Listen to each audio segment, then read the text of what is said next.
be? What's it gonna be? DK's making a snack today. Shove it right into your mouth.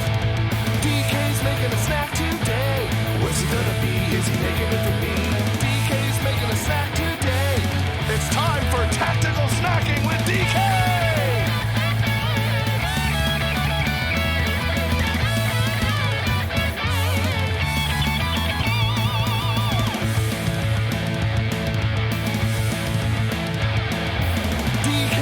Snack today. What's it gonna be? What's it gonna be? DK's making a snack today. Shove it right into your mouth. DK's making a snack today. What's it gonna be? Is he making it for me? DK's making a snack today. It's time for tactical snacking with DK.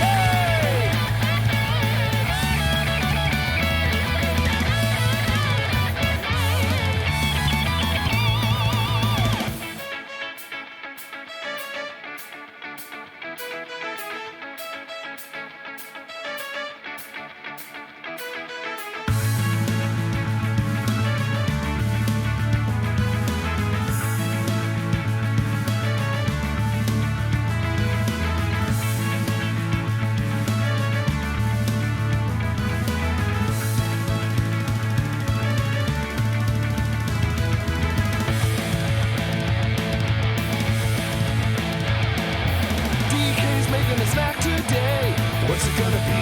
What's it gonna be? DK's making a snack today. Shove it right into your mouth. DK's making a snack today. What's it gonna be? Is he making it for me? DK's making a snack today. It's time for tactical snacking with DK.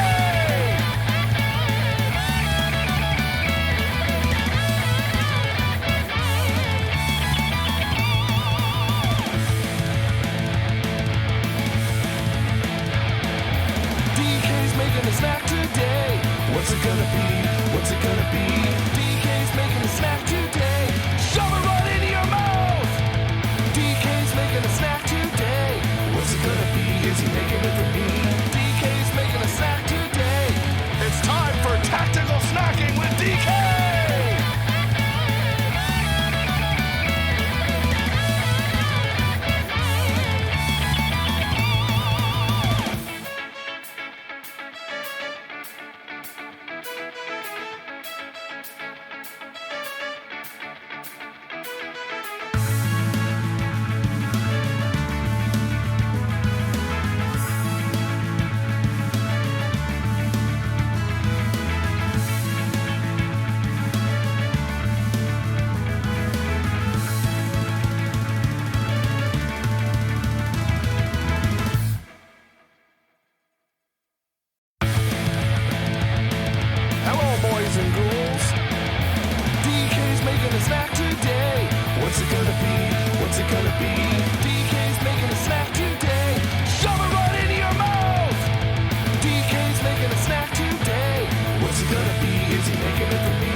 What's it gonna be? What's it gonna be? DK's making a snack today. Shove it right into your mouth. DK's making a snack today. What's it gonna be? Is he making it for me? DK's making a snack today. It's time for tactical snacking with DK.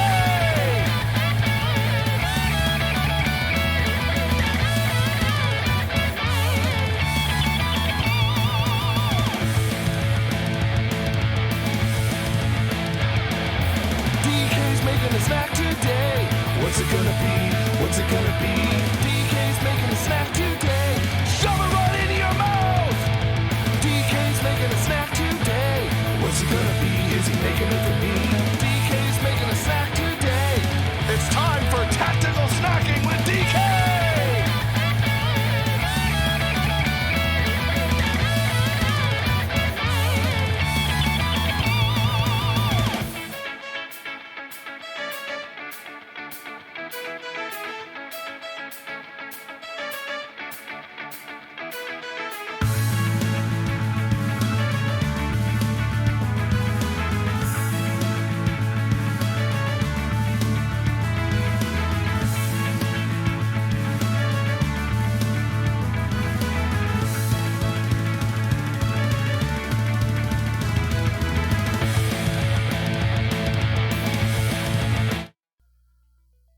Howdy how, folks.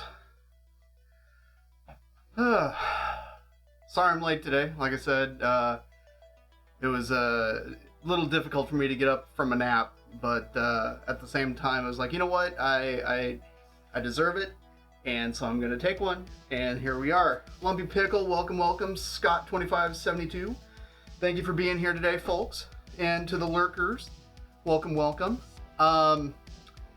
So today is a little bit different, because previously, you know, it's like, hey, we're doing, you know, some kind of happy, you know, whatever, you know, stir fry, blah, blah, blah kind of thing. And what came up in my Facebook memories, I think this was like yesterday, was 2 years ago, I had made, basically what we're going to be making today. It was meatloaf, and it was a peach and pineapple upside down cake. And the reason why I made all of this was because I had just gotten laid off from the pest control job that I had. And I think when I made the post, I had technically been laid off for a couple of days at that point. And the reality of it is it was a bit of a gut punch, and it was a surprise, but I can't say that I felt all that bad about it, really. I mean, the job itself was fine, but I had some issues with how some of the things were done, and some of those things were making me pretty unhappy. Before I had, actually when I originally took the job over the job that I'd had before that, it was with the intention that this pest control gig would give me enough free time to start making YouTube videos. And in the beginning, you know, hey, I made a few videos, and they're still up on the YouTube page. And hey, Scott Connor, all hail the king of puns, has joined us in chat. All hail Scott Connor.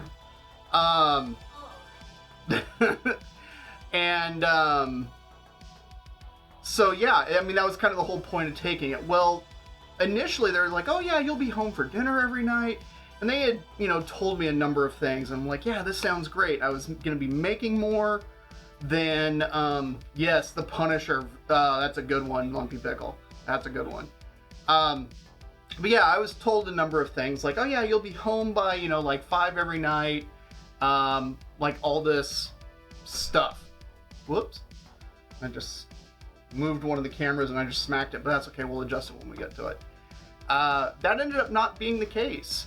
Yes, I was being paid more per hour than the job that I'd had before that, but having that free time was kind of few and far between. In fact, they, generally speaking, they loved to just work the techs. They love to just load them up and be like, here you go. So, I mean, I've talked about, you know, my longest day with that job was around 13 hours. And then I'd had like a couple of 12-hour days. I'd had 11-hour days and things like that. And those were long, hard days where I was up super early. I was literally out of the state. And it was just, yeah, it was rough. It wasn't it wasn't exactly the bill of sale that I was given. So as much as a gut punch as it was, it really was freeing, because this happened literally right before the country went into lockdown. So I was able to get in on unemployment like before literally everybody was being laid off, which was great, just because it made my life way easier. I didn't have to go through a lot of the headaches that a lot of people did, and it certainly led to a lot of things, and you know, kind of where we're at today. And that was sort of like that, one of those watershed moments that kind of led to the thing that led to the thing. And so it's like, you know what, getting laid off kind of sucked, but in hindsight, and you know, the benefit of having, you know, the experience is realizing that, hey, if it hadn't been for that, I wouldn't be here right now talking to all y'all about this, making food, making friends, and, you know, my life would not be the same. And I'm way happier now than I had been when I was doing that. So as for what sort of pests were being removed, the biggest ones that we dealt with were, besides your rat and mice issues, ants were always a big one, flies. We didn't really deal with things like birds and squirrels and raccoons. That was a little bit beyond kind of our purview. We did deal with moles. We baited for them as opposed to trapping them, because trapping required a whole... Oven's ready. That required a whole other set of licensing, and the company just wasn't kind of into it. But we did mostly structural type stuff, and so we dealt with a lot of carpenter ants. So like wood destroying ants, for instance, was kind of a big thing that we dealt with, beside your typical sugar ant, as they're called. It's actually just the odorous house ant's the name of it. So we can talk about that. But yeah, so it was going around servicing people's homes, dealing with specific service calls and things like that. And so you're just saying sounds. Hey, there's sounds. Lords of the Trident, welcome. Happy that you're here today. Spiders was a big thing that we did, and I was known for, you know, oh, it's a spider, just reaching up and kind of crushing it with my hands, just because, I mean, the number of sort of poisonous spiders that we have up here are pretty few. People like to say, oh, we have brown recluses. Well, if there's brown recluses up here, it's because they got trucked in from out of state. Brown recluses as a species don't really do well in the cold. They prefer the heat, which is why, you know, Southern California, Arizona, Nevada, New Mexico, and kind of out that way, they love it down there. So, hey, Accidental Chaos, welcome. There were people who hated spiders. I to be honest, like, none of the pests really bothered me. I did have a few very gross things that I had to deal with, like this one time, it was a strip mall that the management company had contracted our company to deal with the pest issues, and we had a number of bait stations out, and we would spray and do things. And somebody was complaining that they had heard a rat or something like running around underneath one of the shops. And investigating it, what it ended up being was a squirrel that had fallen down a rain drainage pipe and ended up drowning down there. And that was something that I ended up getting to pull out in the course of my investigation. There were some pretty nasty situations that we ran into. Wasps, oh, those suck. I had a coworker get stung repeatedly, even though he was in a bee suit. We had to be super careful of bees and all sorts of things. I mean, I can go on and on about it, but that's not really why we're here, is to talk about bugs. We're here to make food and have a good time. And so, kind of like what I was saying at the very beginning, is the reason for all this is because when I got laid off, I decided, it was like, you know what? I'm going to make a pineapple and peach upside down cake, because why not? And so we'll do that today. And the other thing I ended up making was a meatloaf. And in thinking about it and looking at the timeline, I realized that that meatloaf that I made then was the last one that I had made for my mother-in-law, who lived with us. She passed away in August of 2020, and I made that back in March, and I actually still have the text from her thanking me for it and how much she enjoyed it, because she loved meatloaf, and so it was just like, okay. It was a good thing.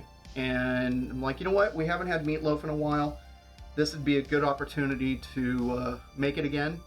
And so, since for us at least, we're now looking at like 3 o'clock, so by the time we're done with everything, it'll be about dinner time for us. So it'll be perfect. Oh, thank you about for that accidental chaos. It's okay. It's not like it was a sudden thing. She was older. She had end-stage COPD from years of smoking and was on oxygen. Hey, welcome, Renfield. Her quality of life wasn't great, and Mrs. Hueso was taking care of her full-time, basically, while going to school. At that point in time, it was... We knew that the end was coming, but we didn't expect it for about another 6 months or so. But thankfully, it was something that happened while she slept. It was quiet. There wasn't any... There was... It was a very peaceful thing, and it was a good thing for her because she'd had a number of back issues. She was an OR nurse forever and a day. She actually served in, I think it was the Air Force. Army Nurse Corps, sorry, thank you. During Vietnam. Thank you, I was about to get to that. Yeah, she served in the Army Nurse Corps during Vietnam and specifically was stationed at Walter Reed in Washington, D.C. And we only found this out, I think it was when we went to place her cremated remains at the National Cemetery in Colorado, in looking at her discharge papers that apparently she had top secret clearance.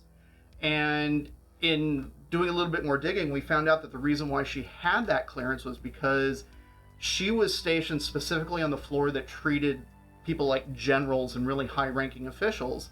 So she needed to have that clearance in the event that they, let some secret slip or something like that she could be trusted. But yeah, she worked as a nurse basically her entire working career, and it wrecked her back. She had had multiple surgeries. She was in pain almost all the time and was on any number of medications to kind of help manage it. So to be honest, in her passing was, it was sad, but it was freeing for her. So that, it really ended up being a good thing. And so, side note to that actually happened. It was within a day or so of the Unleash the Archers album Abyss being released. It was like right in there. And my very first listen to the album was when we called it our Freedom Drive, because we really couldn't go a lot of places because, we had to make sure that we were within relatively close range of her in the event that she needed something. But we took a Freedom Drive down to the closest In and Out, which is a little over an hour away, and that was the album that I put on. It was literally the very first time that I'd listened to it was in the car on the way to In and Out on our little Freedom Drive. So a lot of memories and everything tied up in that. And so with the layoff anniversary and everything else, it's like it's been a time of reflection last day or so, and just kind of realizing that, you know what, I've gone through some stuff, that hasn't been great, that hasn't been happy, but at the same time, I'm grateful for those experiences, because without them, I wouldn't be where I'm at today. I wouldn't be who I am today without them. And because of some of those experiences, it's directly led to Mr. Grant Truesdale himself popping up in my chat, for instance. Hey, G-Money, welcome to the party. So yeah, it's having that clarity and that ability to look back and be grateful for not only the good times, but also for the bad times and what it all means, I think is super important. And so that's why we're celebrating me getting laid off by making a meatloaf and making a cake. So exactly. And it could be a lot worse, but you could be singing. I might end up singing a little bit today, who knows. Mrs. Hueso laughs. But it's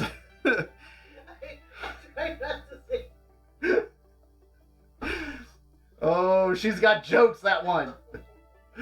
So at any rate, we're gonna start off with the cake. Oh, just as a little bit of a side note for folks, there are some new emotes that popped up. For whatever reason, Twitch said, hey, guess what? Have some more slots. And so I'm like, okay, cool. So I put some new emotes in there. So feel free to spam the chat and go to town with those. Yeah, Mrs. Waisel laughing in the background was pretty funny. It kind of caught me off guard, but that's okay. It was hilarious. Hey, Soldier Giants, welcome. So yeah, let's make a cake, shall we? Okay, so for this one, let's see how messed up the camera is now. Well, that's actually not too bad. I'm kind of surprised. We're making a peach and pineapple upside down cake because that's kind of what I felt like. And I figured, what the hey, it's like pineapple upside down cake is good, peach upside down cake is good. Why not put the two together? Because we can.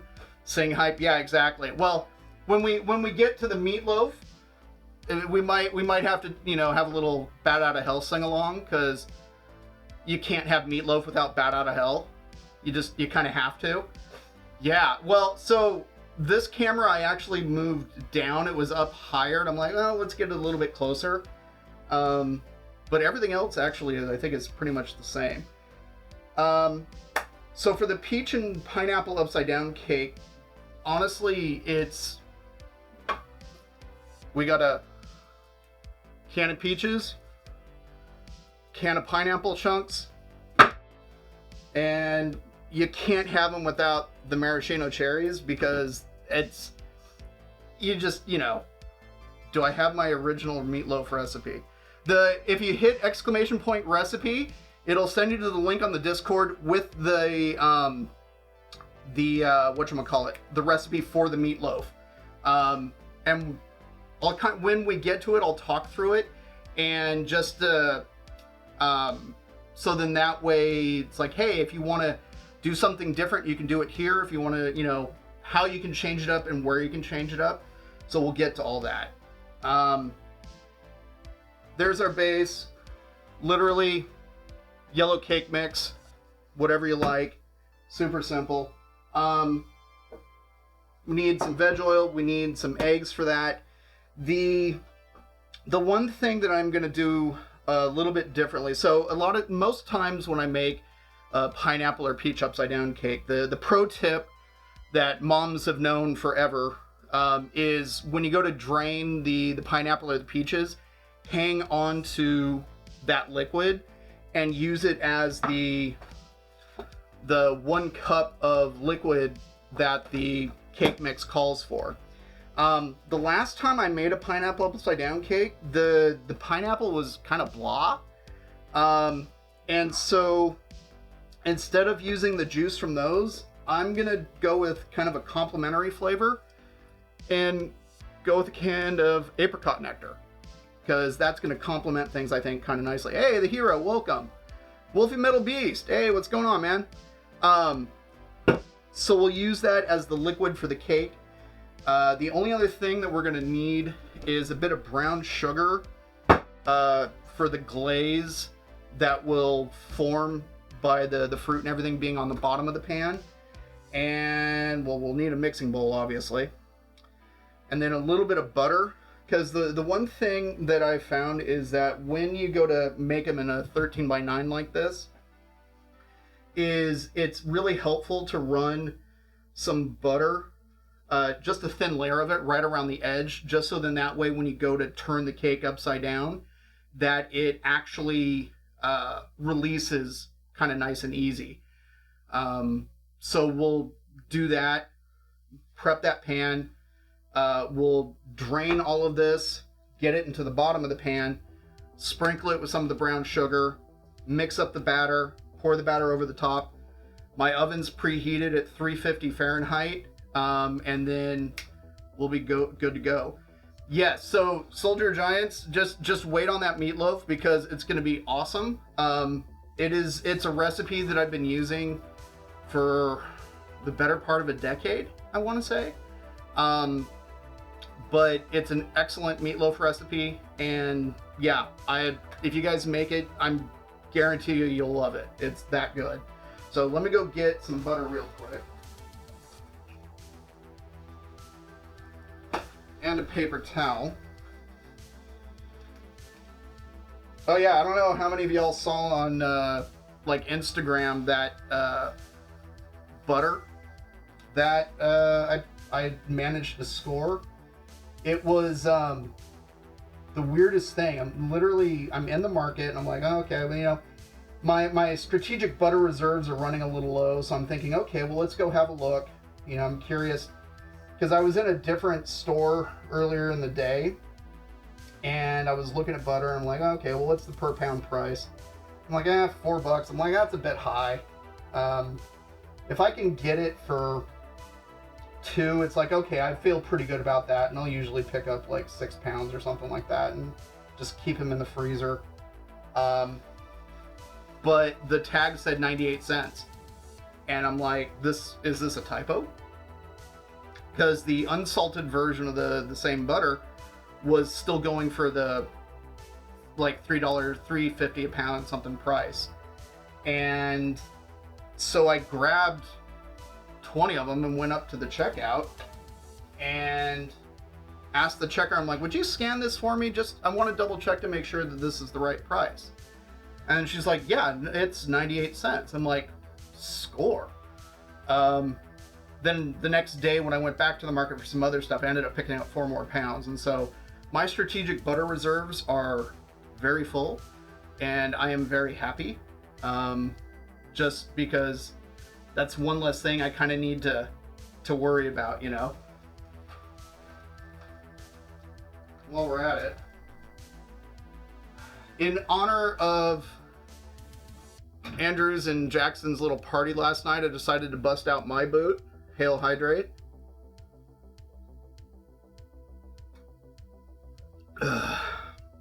Yeah, it's a 2-liter boot. Yeah, it holds a lot of water.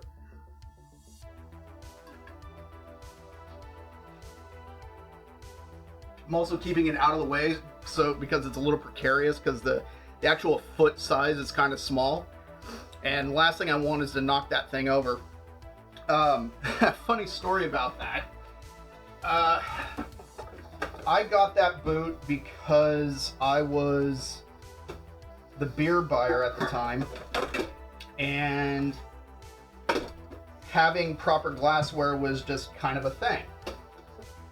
Because I was the beer buyer and I was in charge of ordering the beer as well as all the glassware, and going through the various catalogs from my distributors that had glasses, I found that, oh look, a 2-liter boot is available. How much is it? I don't care. I'm going to order them in so I can buy one for myself at a very inexpensive price. And that's exactly what I did. But we put them out for sale and I actually sold a few. So, but yeah, that was one of my sort of little indulgences where I was just like, I'm gonna order in this glassware because I want to buy it. So, okay. So the pan is greased up. That's kind of out of the way. Let's get to work on the batter real quick. Thankfully, it is pretty simple. And in this case, the box just says, empty the contents in.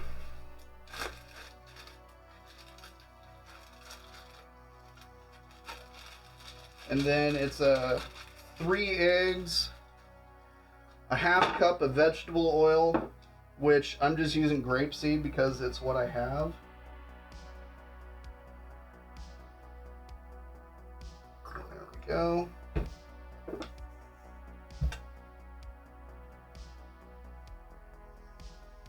And since I'm going to use that apricot nectar as opposed to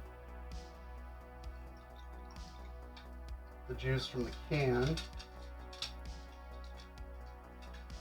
I would have gotten a can of peach nectar, except they didn't have any. And there was a pineapple, but I'm like, you know what? I kind of feel like apricot would be just kind of nice with it. So, yeah, exactly. Yeah, most people, when they see those giant boots, they think of Beer Fest, the movie. I was told in no uncertain terms by some Germans that actually came through the store that I was at, that the Germans don't actually use those boots at all. They're mostly for tourists.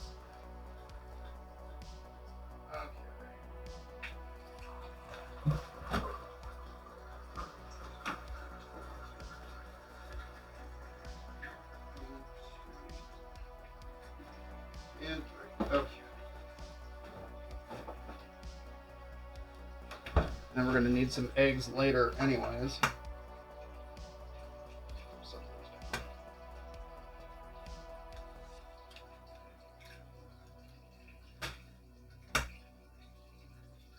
How's everyone's weekend going so far?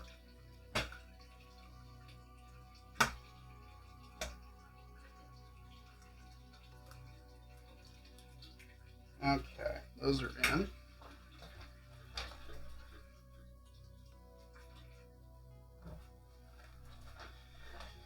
And because I have it,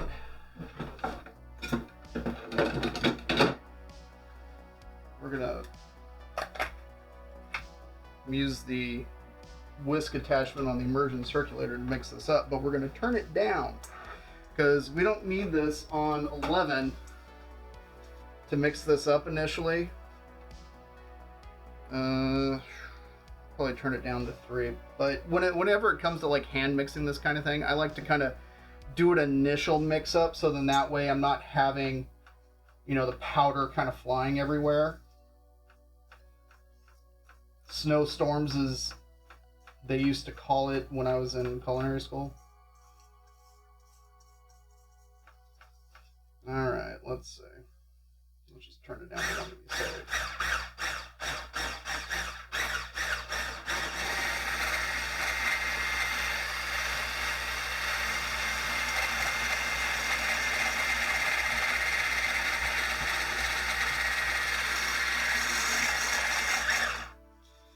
Definitely want to get all the dry stuff mixed in, because if not, it's not going to have the right consistency. I like to spin the bowl as I'm mixing it up. I mean, do it however you want. This is just what works for me.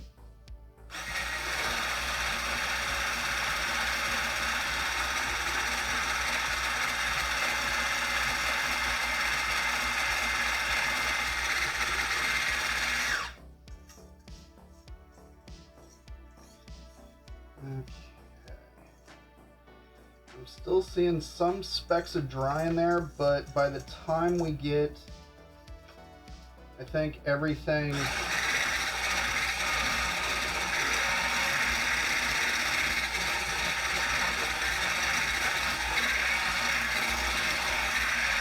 yeah. So I'm not sure if it's really showing up on there, but you can see that there's little specks of the dry mix in there. And I think that by sitting here for at least a few minutes while we get everything else going, it'll give it time, plus when it goes into the oven, to kind of start to hydrate a little bit. Shouldn't be any need to worry about that, so we'll set that off to the side.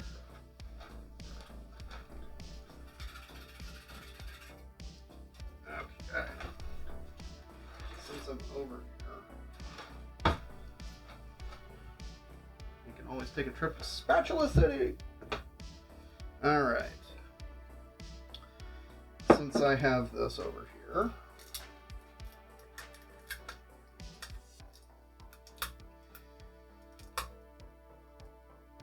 pasteurized for my protection. Well, that's what it says at least.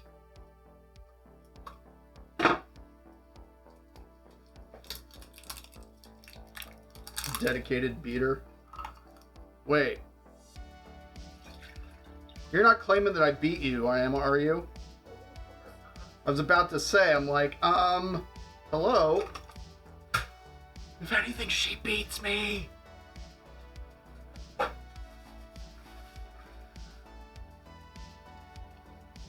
Sending signals. Safe word, safe word. Safe word. Banana. Banana.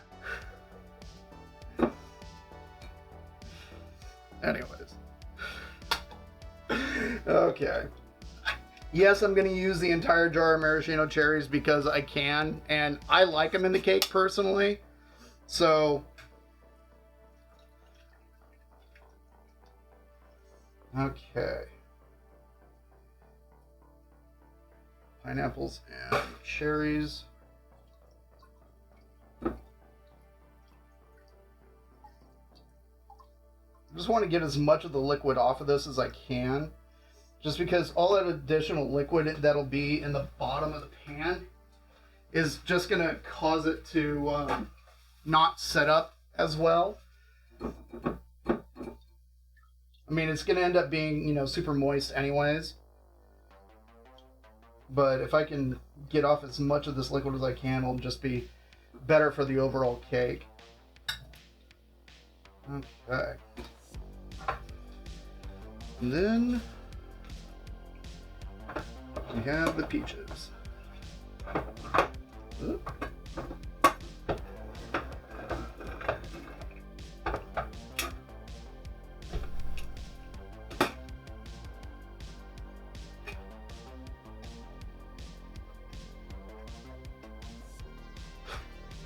Okay.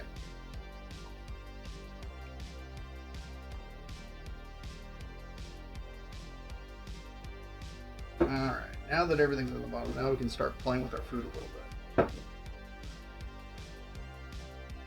When in the pictures that I had posted on Facebook when I made this cake originally, it had rings that I had cut into kind of quarters, and because I had these, you know, peach slices and everything, I thought, oh, okay, well, you know, my I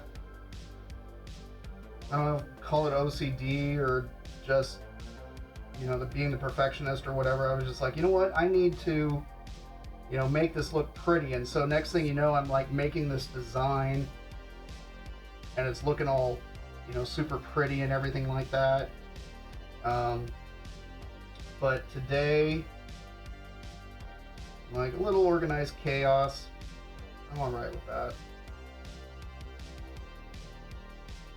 Although now that I'm, you know, sitting here playing with this, I'm like, we're gonna need to move some cherries around because we want cherries all over the place. We don't want cherries in just one spot.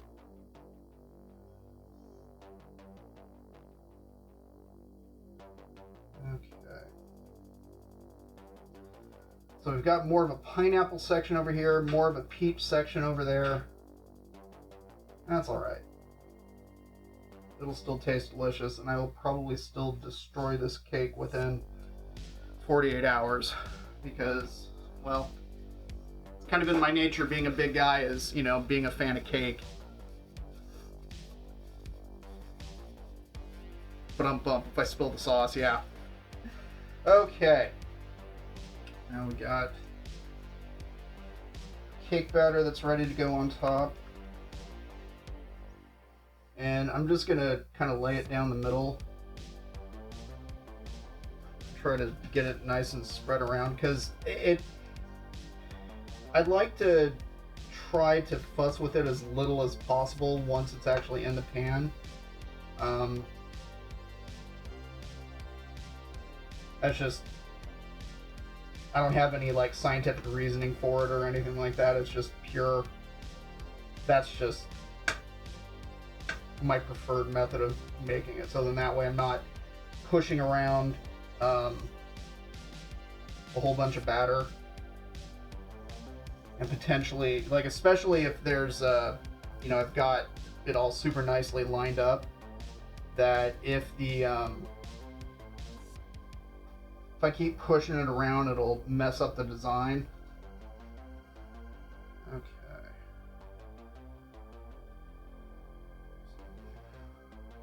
corners.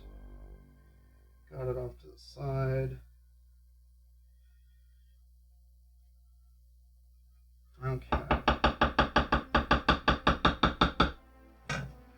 So things are looking good. Alright, so we're going to pop this in the oven. The directions on the box say about 28 minutes or so. Hey, Ian Mc65, welcome. So we'll set it for about 28 minutes and we'll check it at that point.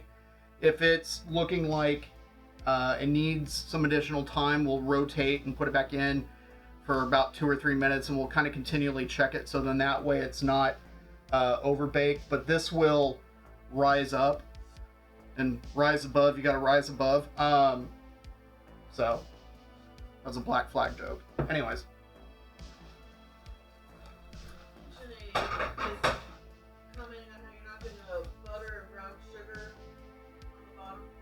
I completely forgot to add the brown sugar. Oh well. That's right, folks. This isn't pre-recorded. We're cooking in real time. Even though I got the brown sugar out and I even talked about it, completely forgot to add it. Oh well. It'll be fine. The whipped cream will cover. Yeah. All right. I just want to give this bowl a quick wash because I'm going to end up using it for the meatloaf.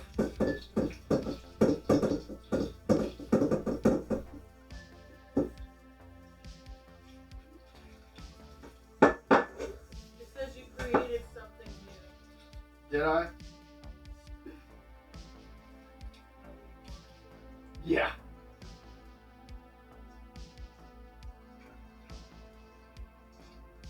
All right.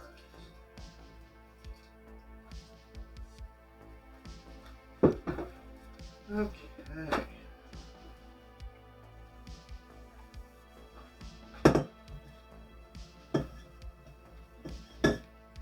This way I am not dealing with a mountain of dishes after the fact. So, excellent. All right, we got our bowl. That is good to go.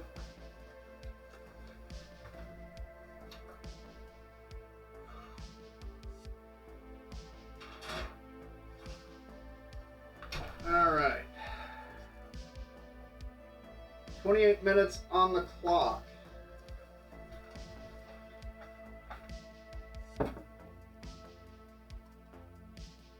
There we go. Nope. There, boom. All right. So the next thing that we're going to work on is that meatloaf. Hey, McFace Stab. I'll have to report that Brussels sprouts turned out just fine. Even the other half ate all I gave her. Oh, pistachios ended up being eaten before they had a chance to go in the oven, though. You know what? That's totally fine. I completely understand. I love snacking on pistachios. They're one of my favorites. But I'm very happy to hear that the sprouts came out good. So, huzzah. We like success stories. Okay. Meatloaf time.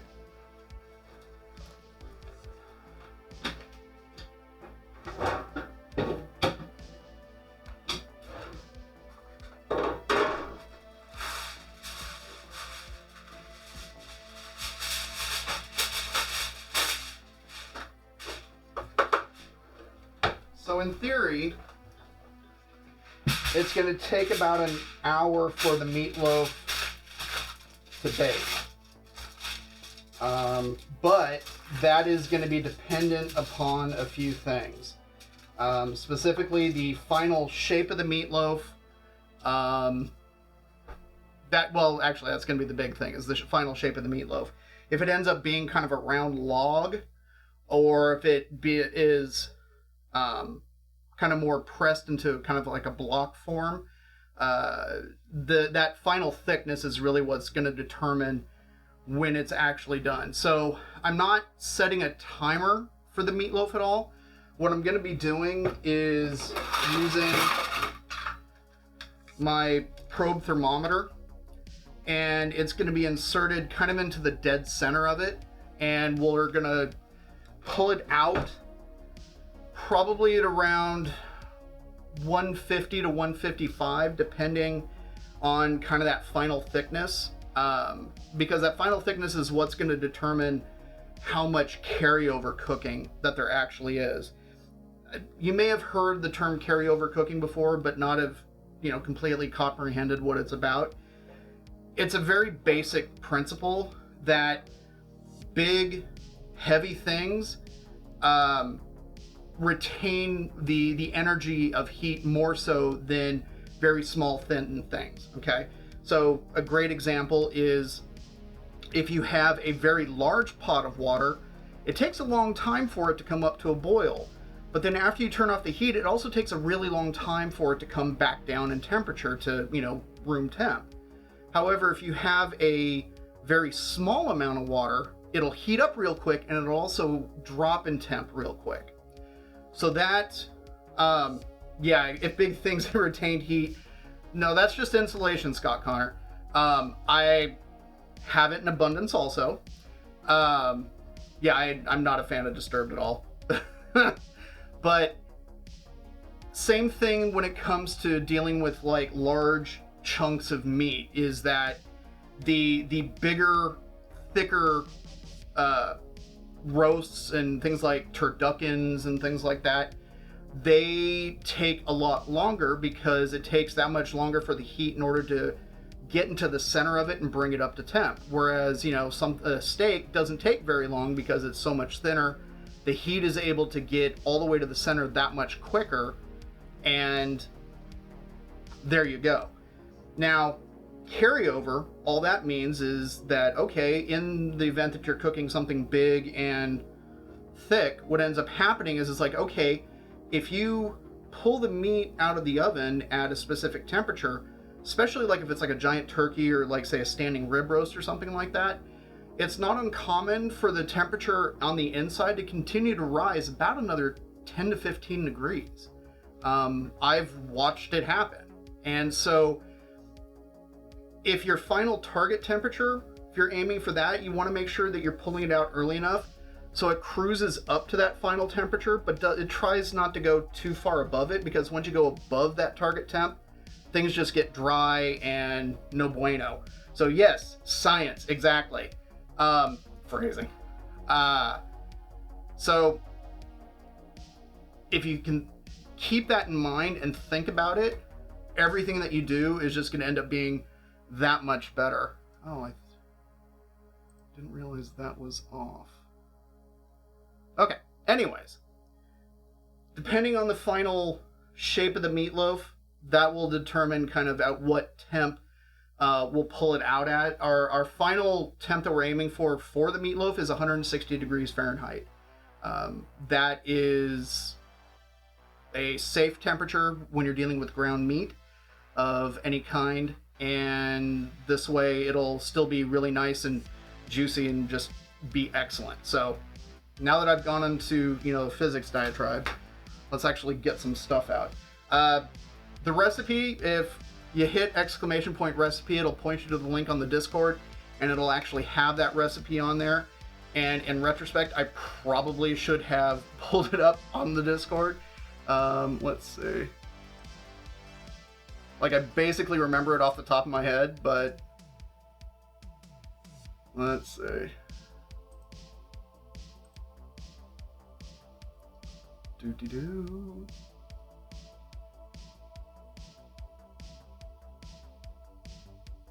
It's thinking. At any rate, I'm going to start getting stuff out of the fridge.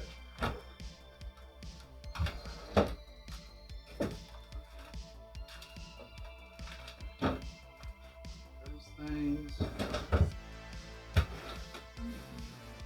That thing.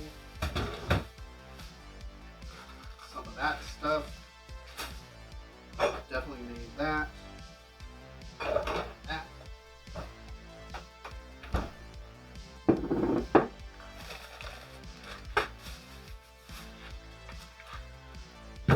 Bacon. Meat! Hey, look at that.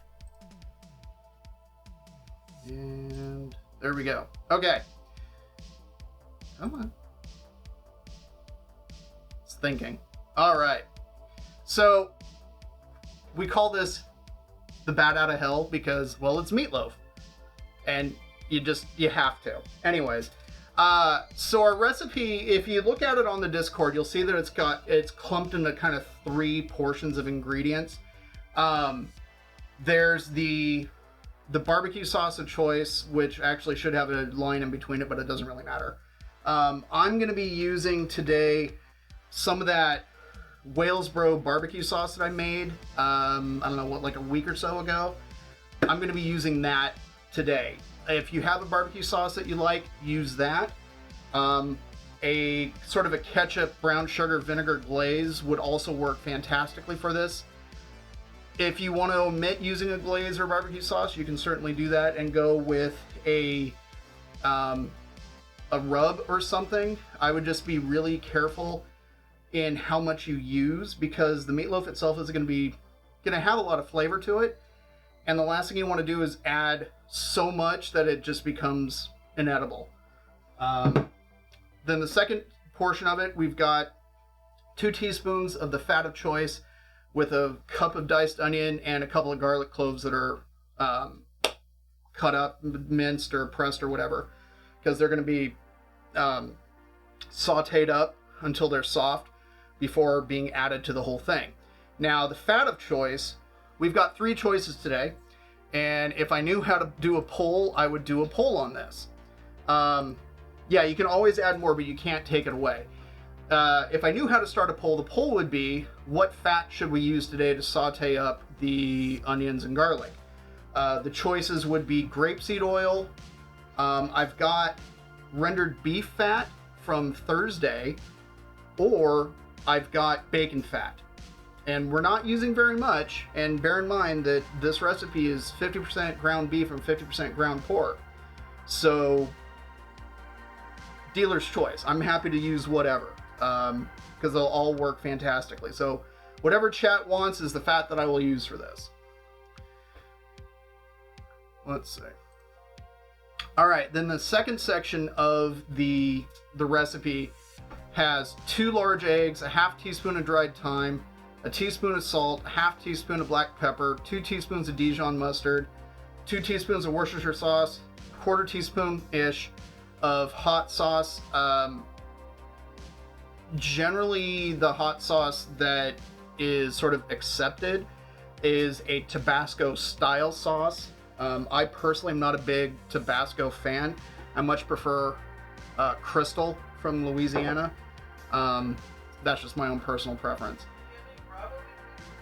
Bravado? I mean, yes, we do have Bravado hot sauce, obviously. As for which one to put into it, that's an excellent question.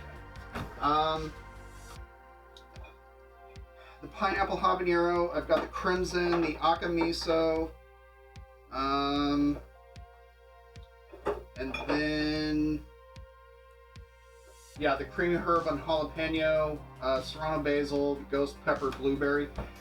For something like this, I would probably be more inclined to add the aka miso, but like I said, it's really kind of there to add like a little accent of warmth. And given the amount, I mean, we could use the aka miso as long as it's really nicely, properly blended into everything else. But yeah, I mean, feel free to use kind of whatever. Just bear in mind that, you know, whomever's going to be eating it, how much heat and spice that they can deal with. So, like I said, I usually end up using a few shakes of this and call it good. And then either a half cup of whole milk or plain yogurt. And the reason for the milk and the yogurt, as well as the egg, is in the next part of the recipe, where there's the pound of ground beef, it's 454 grams, pound of ground pork, and between 2/3 to 1 1/3 cup of panko or seasoned breadcrumbs if you got them. I like using panko for this kind of thing. Crushed up saltines would actually work really well. And then it also calls for parsley. Well, if you've ever made meatballs, a super common technique in making meatballs is the use of something that's called a panade. And what that is, it's the combination of milk and breadcrumbs within the meat mixture to act as not only a binder, but also a sort of a moisture retainer. So then that way, when things cook up, it's a kind of a lighter texture, but it also retains a lot more moisture. So then that way it's like, oh, I'm not eating, dried cardboard. It's like there's a little bit more moisture going on in there. So that's kind of the purpose of that milk plus the breadcrumbs. But we mix up all the stuff in the second group, so then it's all together before adding in like the onions and garlic and then everything else to get it all mixed up. So I've got my baking sheet ready to go. The last thing that's on there is bacon. When you can omit the bacon completely. You do not need to do this portion. However, it's gonna look super cool, and it's bacon, and you'll thank me. When you're going to buy the bacon for this specifically, use the bacon you like. For something like this, I kind of prefer kind of a plain smoky bacon, not really a sweet bacon personally. But try to get something, if you notice the shape of it, how it's pretty even from one end to the other. It's not like one end is really thin, one end's really thick.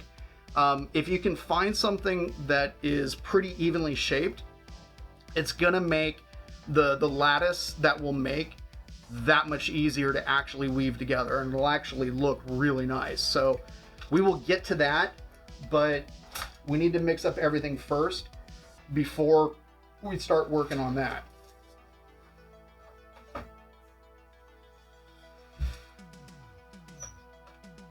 Okay. Actually, now is the time when we grab the cutting board.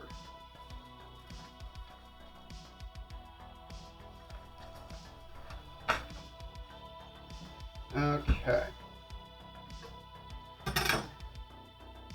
And since this is literally going into meatloaf, and I don't feel like mincing up a whole bunch of parsley later anyways, I'm just going to use this little mini prep.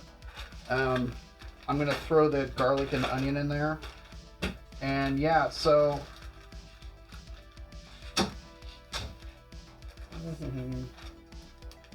yeah, we're going to use like 2 cloves of garlic.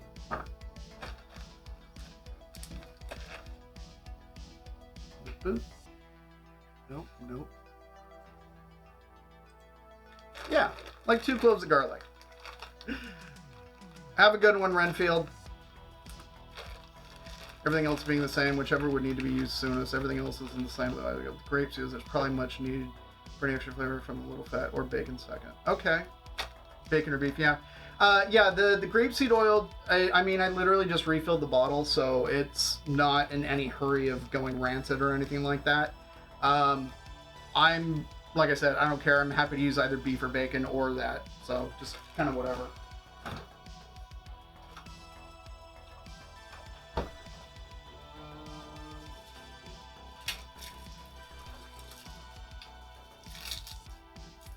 Now, if you wanted to, at this point in time, if you wanted to, say, add some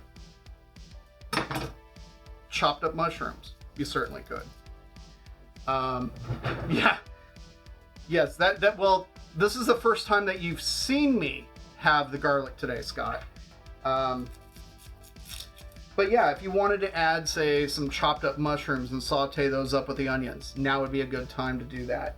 If you wanted to throw in, like, some peppers of some kind, be it bell pepper, Anaheim or poblano, for instance, now would be a good time to add that sort of thing.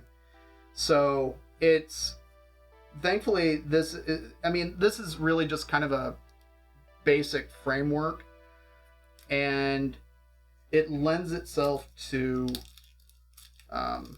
additions. The one thing I would caution against is if you are going to add any kind of additional vegetation to this, definitely make sure you saute it up first to try to get out as much of the moisture as possible, because The moisture that will come out of the vegetables is just gonna kind of mess up the balance within the meatloaf itself. So I would recommend more than anything, like I said, peppers, whatever. Yeah, poblano. Yeah, poblano. Any kind of fresh peppers would be good. Like, but poblano would be excellent. And then also throwing in, like, say, some queso fresco. Chunking some of that up and kind of mixing it in. So then that way you've got like a poblano queso fresco meatloaf. I mean, but you can see what I'm talking about on the Soldier of Giants is that it lends itself to playing with it and also changing it up. So you could have like that kind of flavor profile. You could go in a very different direction if you wanted to. So.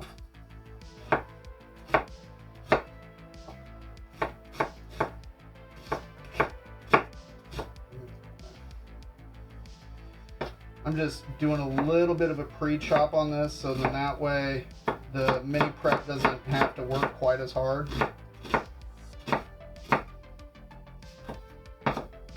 Because when you throw big stuff in there, it doesn't make it happy. It's really not a fan of that. I'm just taking the ends off of the cloves of garlic and then I'll smash them before putting them in there with the onions. If you like big chunks of onion, go ahead and have big chunks of onion. If you want them smaller so they're not really seen, you can do that too. There's really...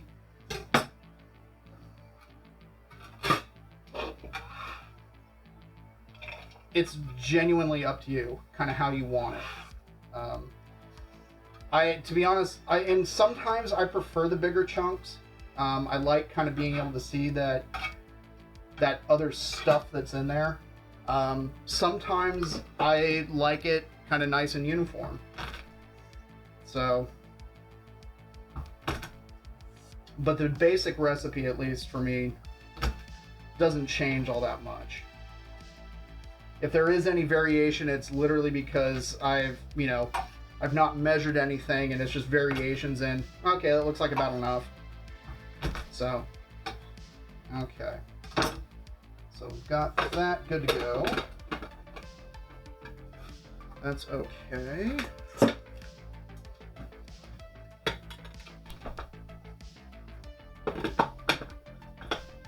All right.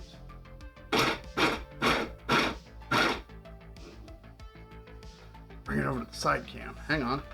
Boop.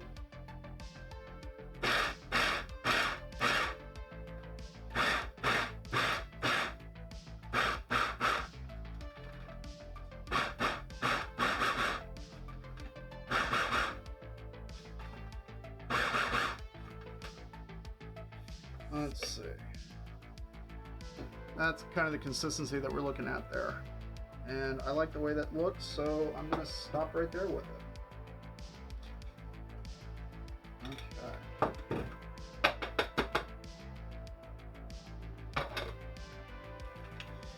Move all this out of the way.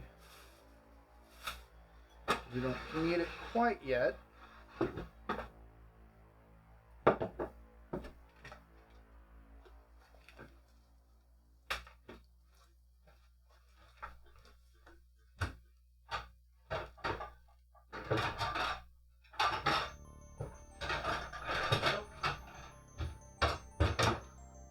Did you happen to catch what the winner was in terms of fat choice?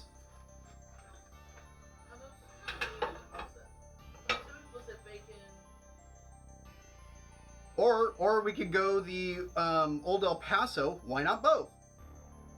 So turn this on. Bacon.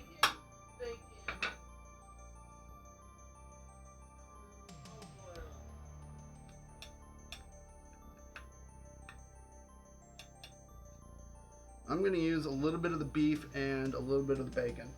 I'm going to just split the difference. That says you need a buffalo chopper.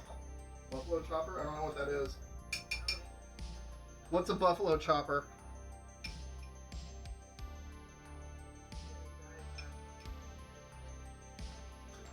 Yeah. Alright. that is melting up.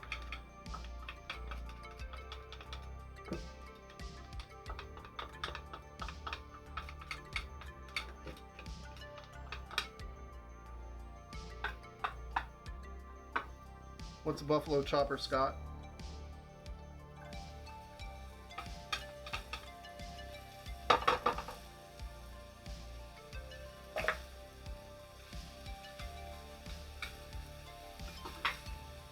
Big food service grade chopper. The bowl spins, the rotating. Oh.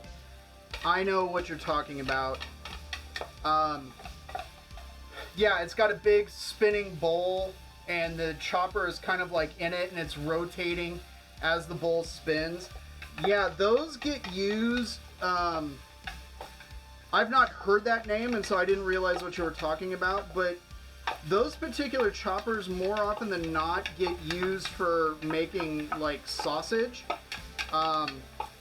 You see them a lot in places that make their own, where they'll throw in the chunks of meat and kind of everything else and then let it chop together.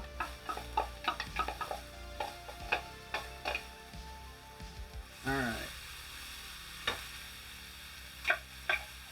Put that back together and set it off to the side, at least for the time being.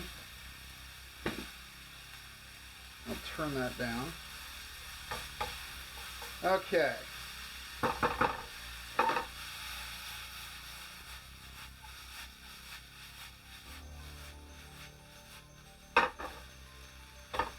Woo! Eyes are starting to burn. Okay. While that's going, let's work on the eggs, the thyme, the salt. So there's the thyme. So what's that? Half teaspoon. So about that much. Then we need salt, pepper, and then we're going to need a couple of eggs. So let's see. Black pepper, about a half teaspoon.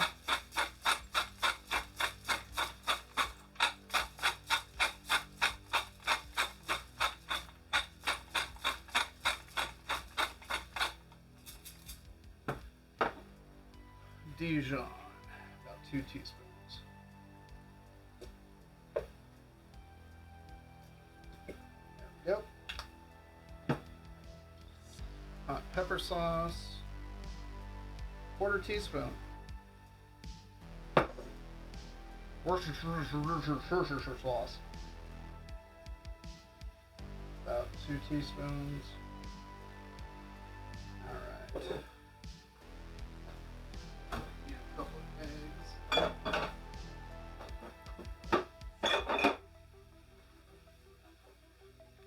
What do you know? That actually worked out real nice.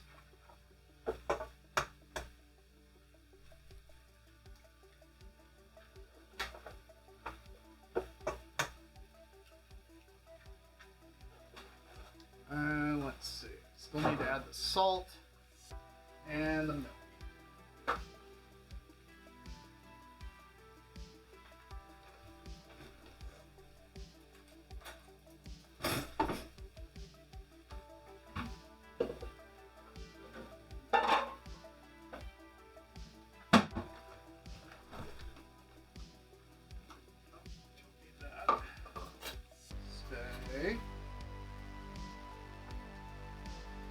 Yes, I absolutely talk to inanimate objects like a dog.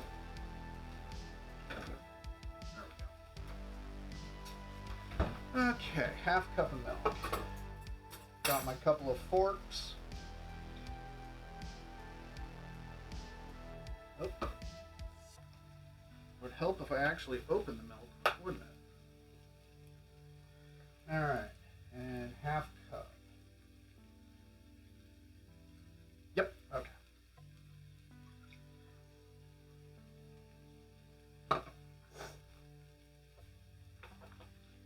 And now we'll add the salt. This is that kombu salt that I made.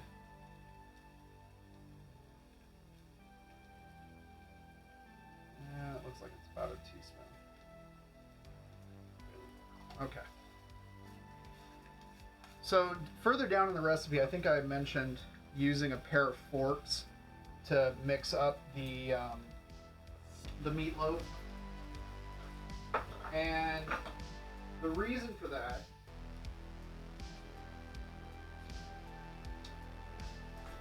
is because A, you don't want to overwork the meatloaf because then it just becomes super tough and rubbery, and we don't want that. Okay. Oh!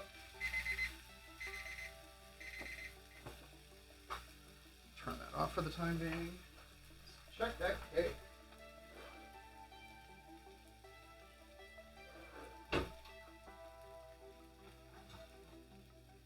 Okay, we got a nice brown top on it, but the middle's looking really jiggly still. So let's see. Yep, there it is.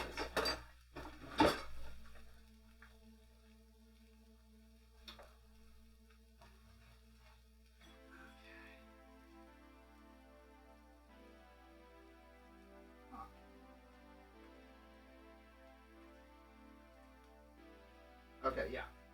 So the center's still pretty jiggly. So let's reset that for about 3 minutes. Put that there.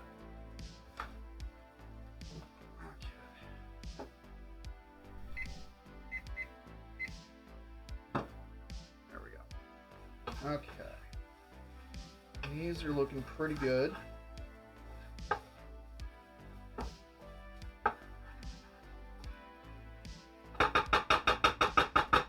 Alright, so we want those guys to cool off, so we can push this out of the way. And I'll put these over here to kind of cool down. Okay, anyway, so I was talking about the forks. So when you're working that meatloaf, you don't want to overwork it, because if you end up over mixing it and overworking it, it's just going to get really tough.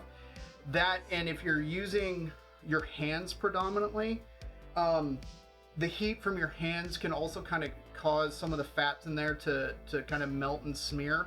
And we want to try to keep them in the state that they're in. It just results in a much better texture. So let's pop back over. Here we go. Milk? Yes, milk. Alright, so I'm just going to use one of the forks initially just to kind of get this mixed up.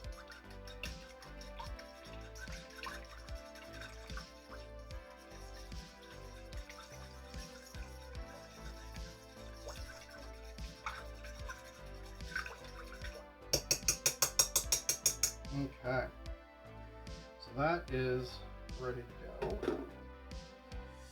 Let's get that parsley taken care of, and then we'll start adding meat and everything else.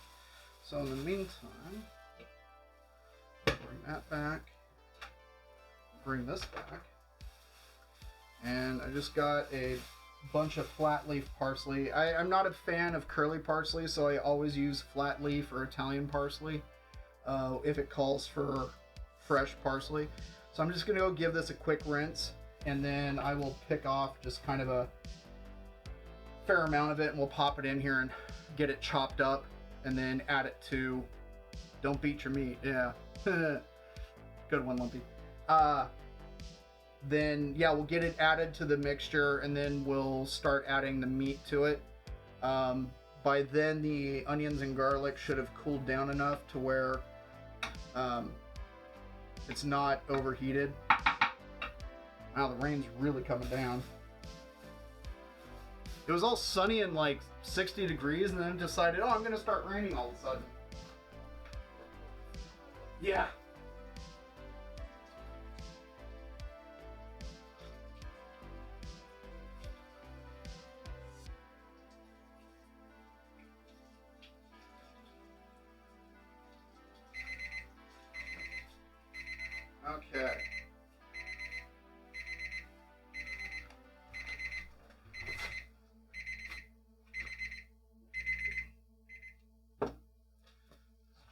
cake again.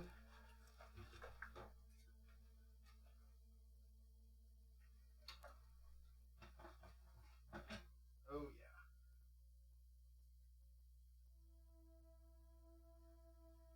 yeah. And yeah, it's still a little dirty. We'll do it for a couple more minutes. That's when it comes to like baking cakes and things like that. This was one of the tips that my who'chamacallit, my baking and pastry instructor, she would always be like, it's better to kind of like, if it takes say like an hour, do it for like 30 minutes, check it, rotate it, then do it for like 15, and then like 7, and so you're kind of having the time that's remaining, so then that way you're not going to did we die? Chat's still going, but I think that's weird because that says I'm offline. You're okay. Everyone can still hear me? Still live? We're still good? Okay, because for whatever reason my Windows says I'm offline. But okay, y'all can hear me, so we're good to go. Excellent. That's what I like to hear. Because my thing is saying that there's like no viewers and no bitrate. Like it's maybe I should hit F5. Let's refresh this.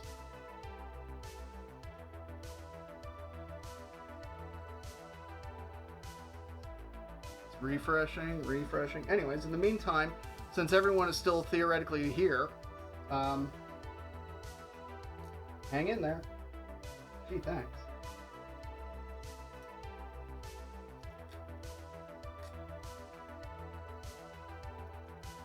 It's thinking. It's still thinking. F5 is still alive. Yep. I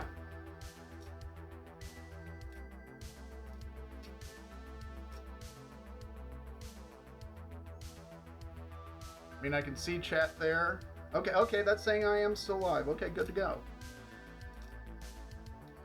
Okay, yeah, all right. That's weird.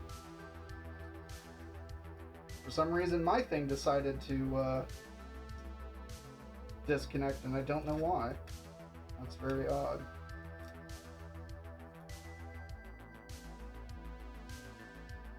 I'm like, I know I got the bandwidth. Okay. Consequently, if you don't have fresh parsley, or you don't feel like purchasing fresh parsley because you're like, I'm not going to use that much fresh parsley quick enough, feel free to use dried. There's nothing wrong with it. You won't need the I think it's a 1/3 cup is what the recipe calls for. You won't need that full amount in dried. Honestly, I think probably a tablespoon or 2 of it dried would be okay.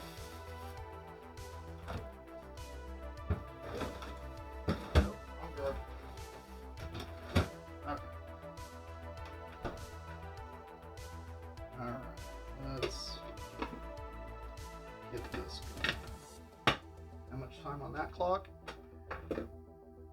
None. I thought I set it for 3 minutes. I better check the cake just in case. I could have sworn I reset it.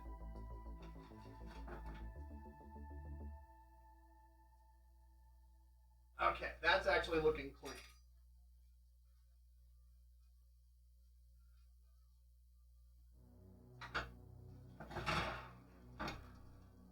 Bring this over for the beauty shot real quick.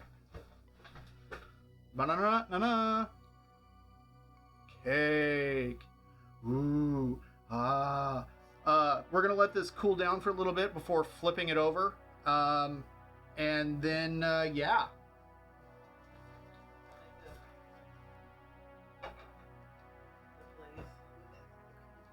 The glaze? Yeah, really. We probably could.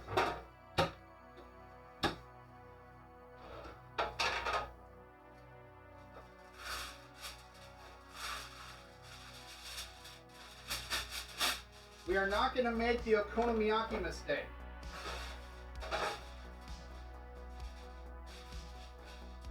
Oh, when I was trying to flip it onto that square plate.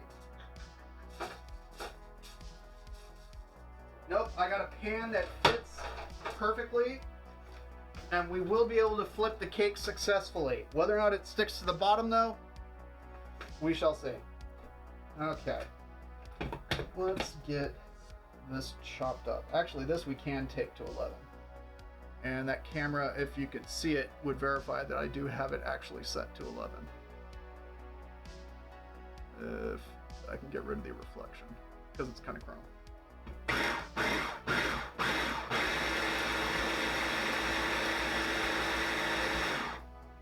Alright. Had a bit that was kind of stuck up at the top.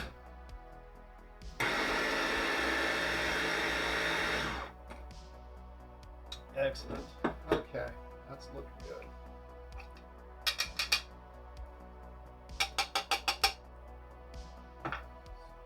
Let's grab that fork we used earlier.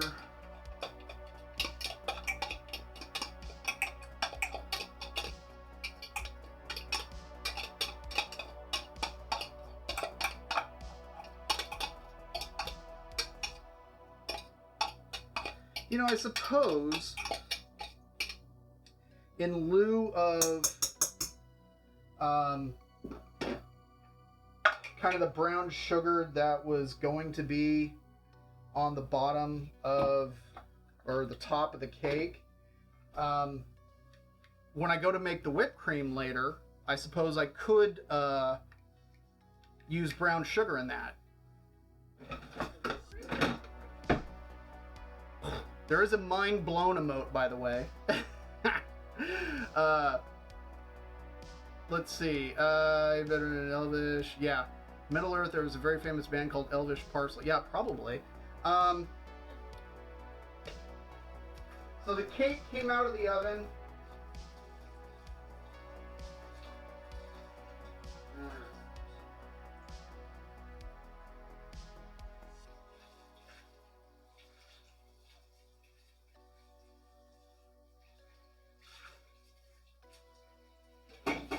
Alright, everything is rinsed. Because if not, it would suck. Okay. Got our mixture there. Now it's time to add the meat. So we need a pound of beef and a pound of pork. Now this pack of beef that I got was very, very close to 1 pound. And less than a tenth difference. So I'm just going to add the entirety of it. The pork, however, is a 20-ounce package, aka 1 1/4 pounds, aka, what is that? 600 grams, I think, ish. So I'm going to unwrap this real quick and get it on the scale and then just remove what I need, because subtractive method. If you mix them, are they peef or bork? A little bit of both. Alright, so we've got this here. Let's move that there so people can actually see it. Let's see, can we read the scale? Not quite. Almost.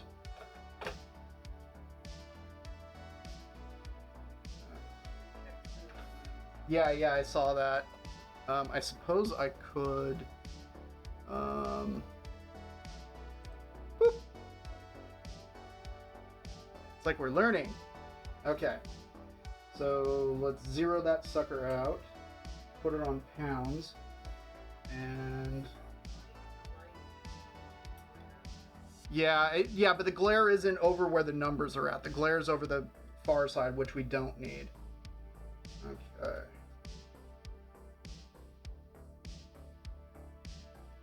5 7/8.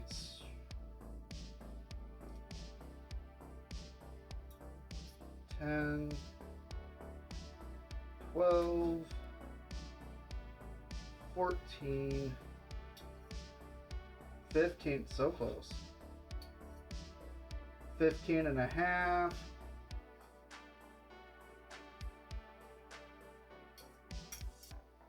15 3/4. And 1 1/8. I'll take it. Unfortunately, this isn't like a super accurate, like, scientific scale. I wish it was, but it's not. This will most likely... You know what? Yeah, I know what I'm going to do with this. I'm just going to add it to the dog's food. They'll like it.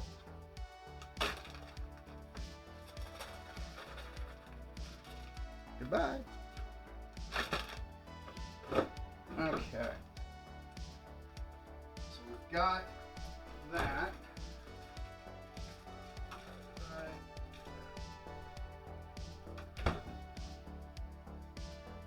They'll hydrate.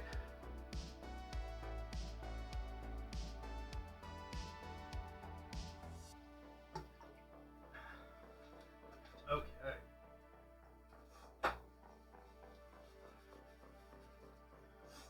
Let's see. Let's kind of get this mixed up a little bit.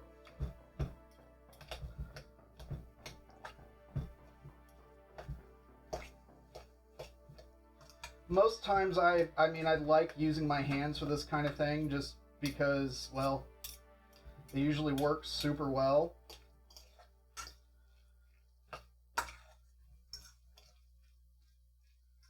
Okay. I'm just wanting to get an initial mix on this before I add the panko and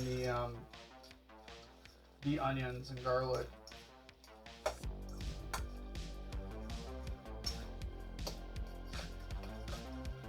Okay, but so far this is looking pretty good.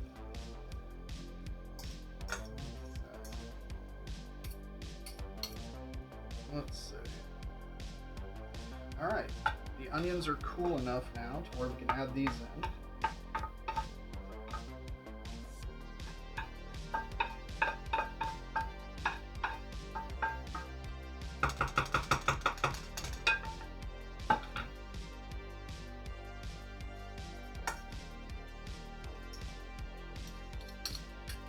So that broccoli cheddar experimental soup that I made, well, I don't know, what was that, a week, 2 weeks ago or something like that?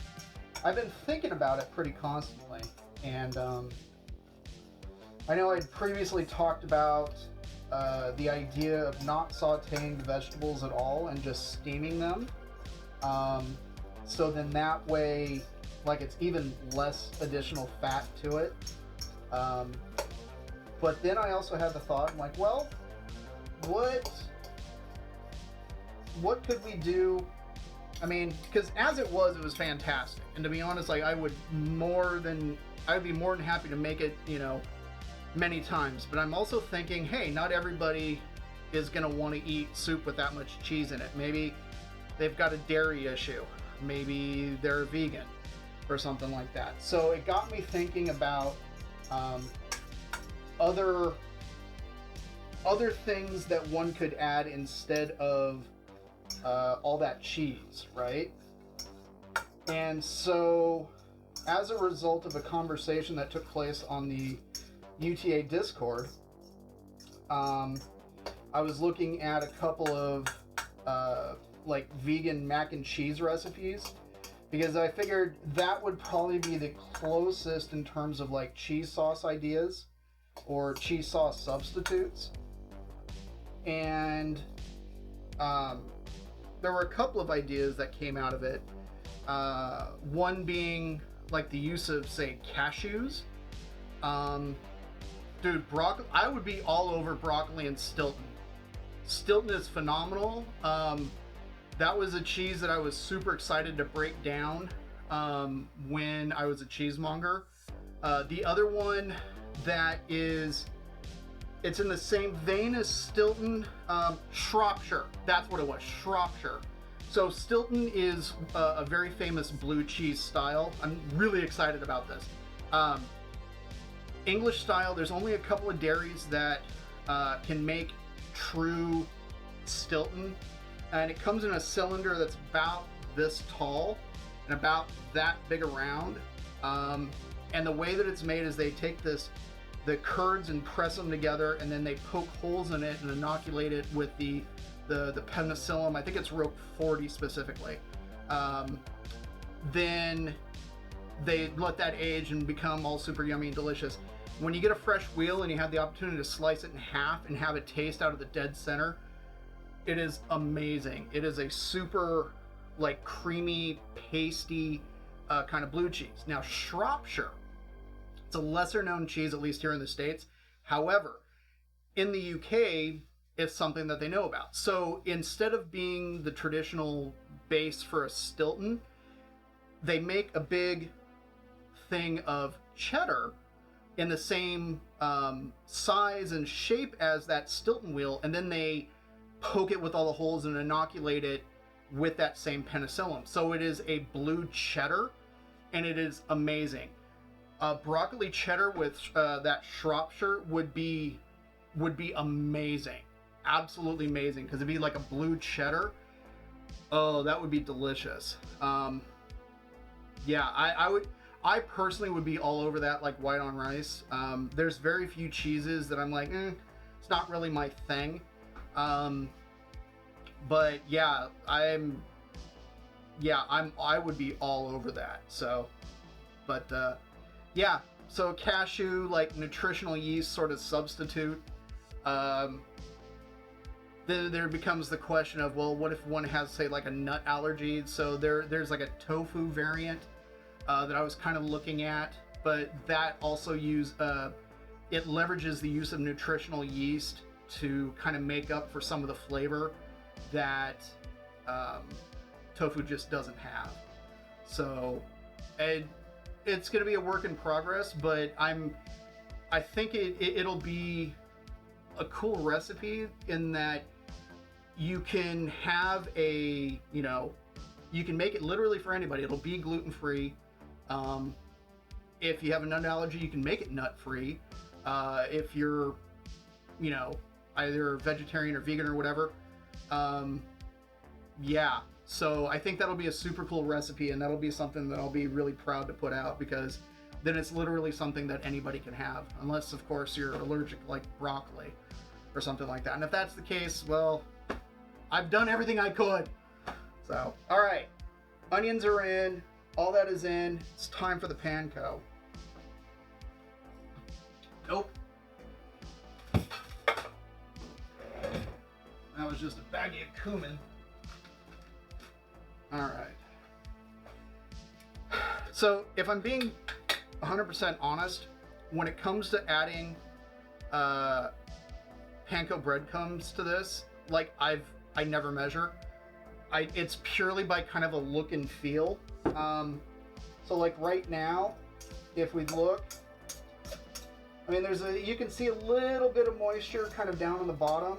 I mean, it's not really sticking per se, which tells me that we probably have the right amount of liquid in there. So yeah, Stilton in a Cornish with beef and all is nice though. I can imagine Stilton with like a Cornish pasty would be amazing. Yeah, that actually sounds super good. I need to pay. Meat pies of all variety is something that I definitely need to work on. Okay. So I'm not 100% certain how much panko that actually was. But usually when I add it to this, I'm looking for just kind of an even little snowstorm over it. That's kind of what I'm looking for, pre-mixing it. And that's just my baseline. And then if it gets mixed up and I'm not seeing any additional liquid in the bowl, then I stop. If I'm still seeing additional liquid or that it's sticking or something like that, I'll add some more.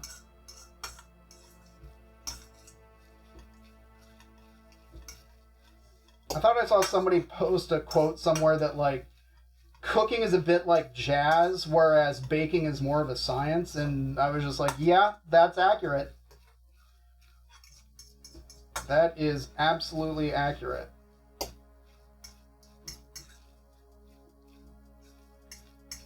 Okay, I am really liking the way that this is looking. We don't really have anything stuck to the bowl. We don't have anything pulled in the bottom. Relatively minimally mixed, so I am gonna literally stick a fork in it. Okay. Now comes the really fun time.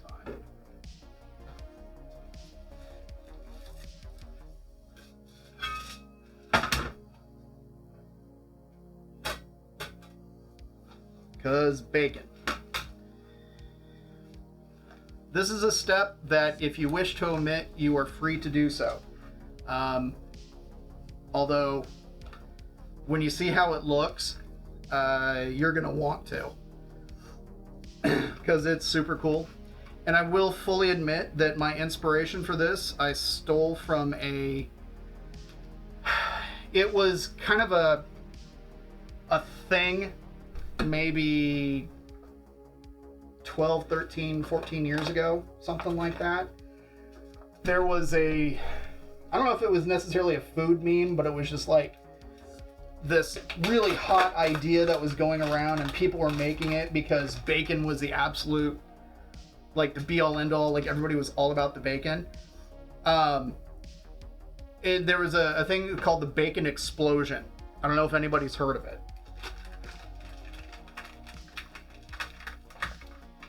The bacon explosion was literally like a bacon overload.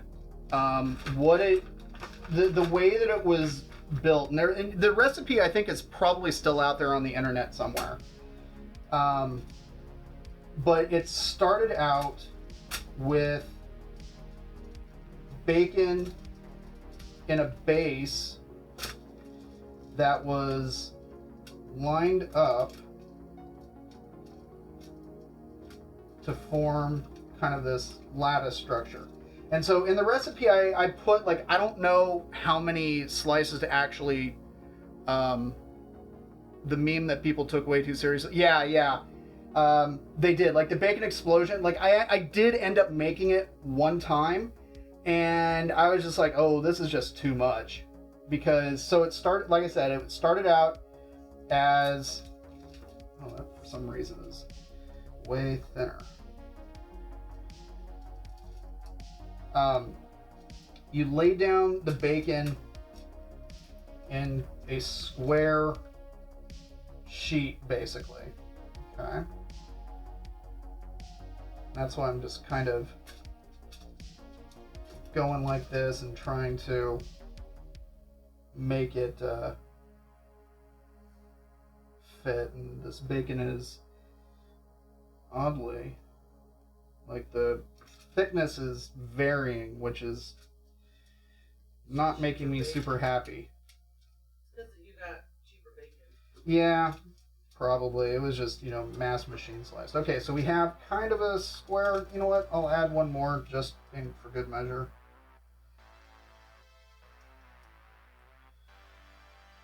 So, okay, we got, there we go. All right. We got our base sheet of bacon. But now we got to weave it. Because one sheet of bacon, good. 2 sheets of bacon, much better. So it starts out and then literally over, under, over, under, over, under, over. Right? So then on the next one,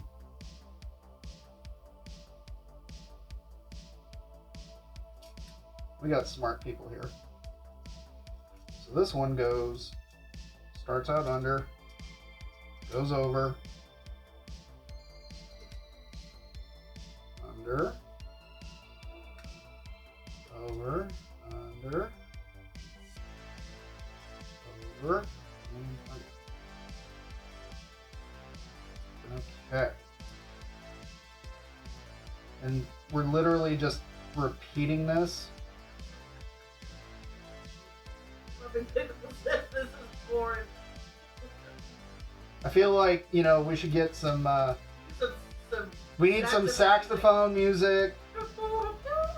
Yeah, no. That's Sanford and Sons. No. Sexy sax music. Where's Andrew when you need him? Does anybody here speak jive? You just so happen to fall upon one of the biggest airplane fans ever in Mrs. Way, so. Yeah, I quoted it. That's why he quoted it back. Okay, nice. Okay. Alright. So it's a little extra step. Possibly, you know, a little excessive, but this isn't something that I make very often, so figure, what the hey.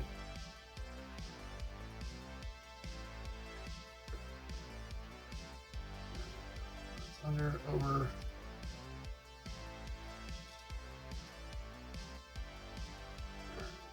And last slice. TK's making some more today. Yeah. Oh yeah, drape that bacon, baby. Ooh, look at that glistening fat. Is he making it for me? I am. I'm making it for you, baby. Yeah. Be gentle. No. Banana! Banana! Okay. We've got our bacon lattice, and it is a thing of glorious beauty.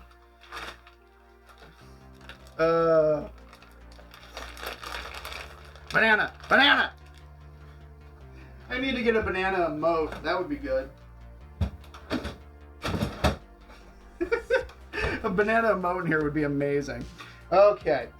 Then you're gonna need there's no more banana in the tailpipe. Not gonna fall for the banana in the tailpipe.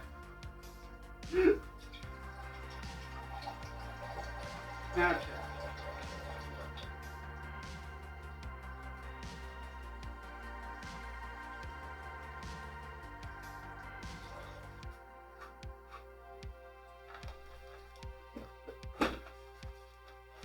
I'm not gonna fall for the banana in the tailpipe again.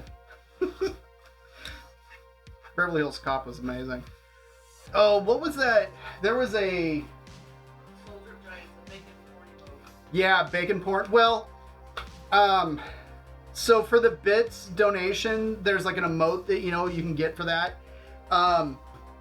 DS Malley is working on a set of bacon emotes because it's a bits, bacon bits, right?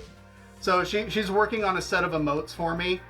She's also insanely busy, and so it's like, hey, I'm just let her be because, you know, she's busy, and I've offered to pay her repeatedly.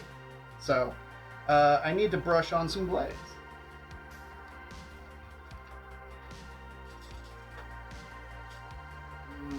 There we go.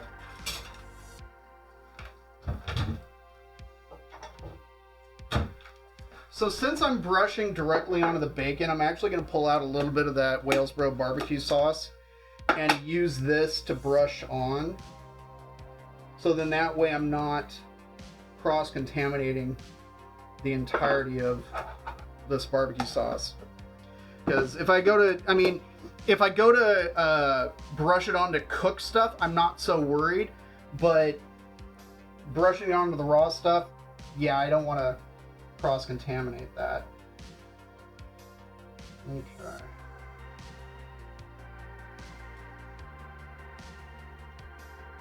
Yeah, Mally is goat, definitely.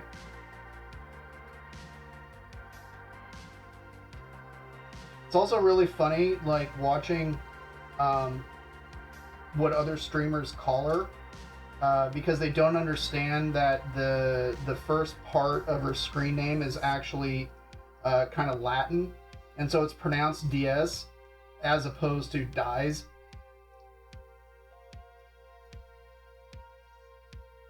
I forget who it was the other night. Watched them pronounce her name Dies Mally. Just kind of made me laugh. She would never correct them.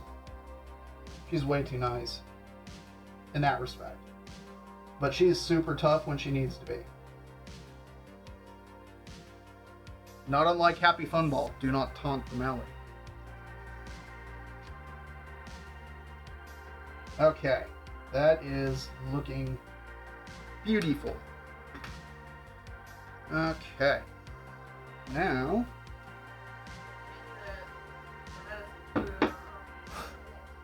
candy that lattice and put it in a waffle? Yeah, I don't see why not. I endorse that. Okay, so we have one of two things that we can do here. We can either lump all the meat kind of on one end and roll it into kind of a big log, or put it in the middle and kind of mash it down a bit, so then that way we're forming more of a brick. So it'll be thinner and will cook faster. And I think that's what I'm actually going to do, is that I'm going to lay it down in the middle and then kind of spread it out a little bit, and then bring the bacon up and over and then flip the whole thing. So then that way the seam side is down.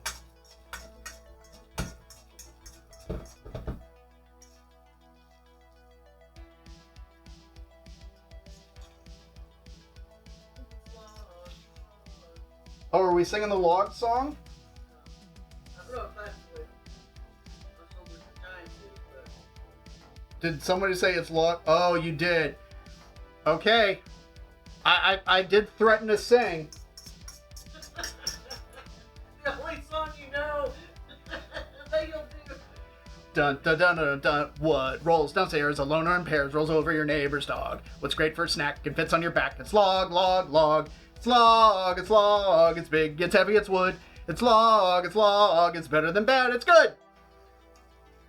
It's the log song. By Blammo. It's from Ren and Stimpy, if anybody remembers that. Nichols got different words. Well, there's some additional words at the very end. It's great for snack, fits on your back. Log, log. It's big, it's heavy, it's... Yeah, exactly.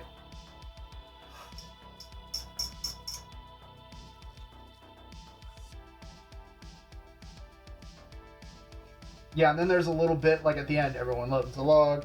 Come on and get your log. Everyone loves the log. Come on and get your log. Your log. Anyways, kind of goes on from there.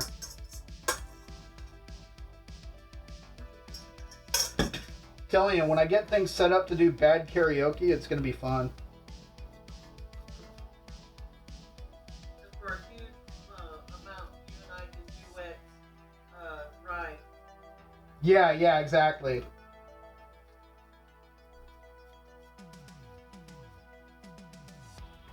Okay.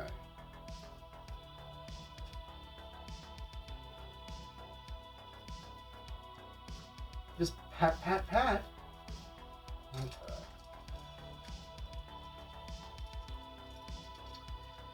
This is looking like...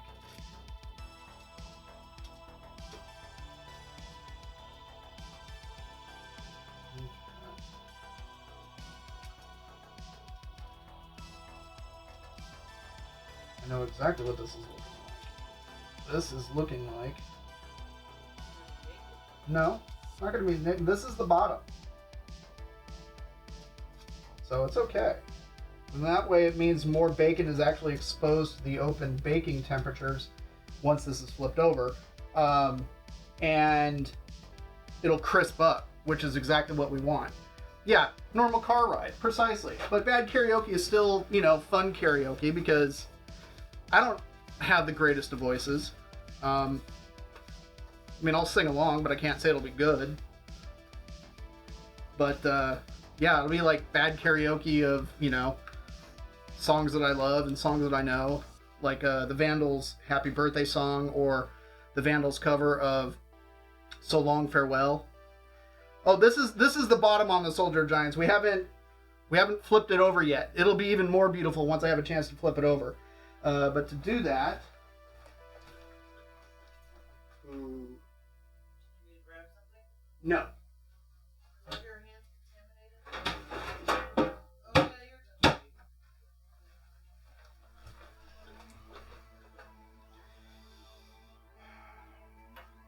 I should really put some foil on this so then that way it comes off. I'm thinking ahead here. Even though I've got like a foil lined tray ready to go for the cake, I'm like, no.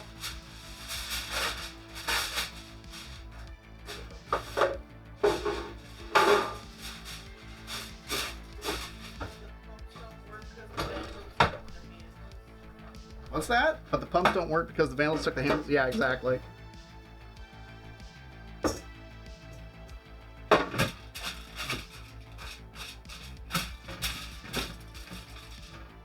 Alright.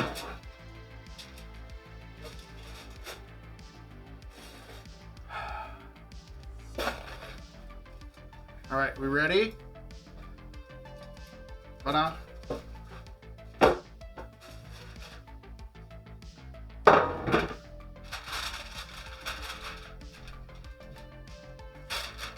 Boom.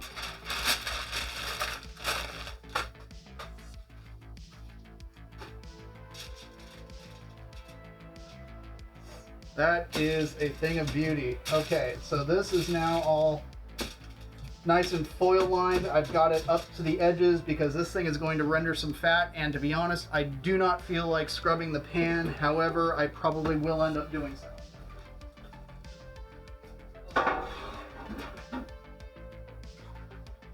Alright. I want to wash my hands real quick.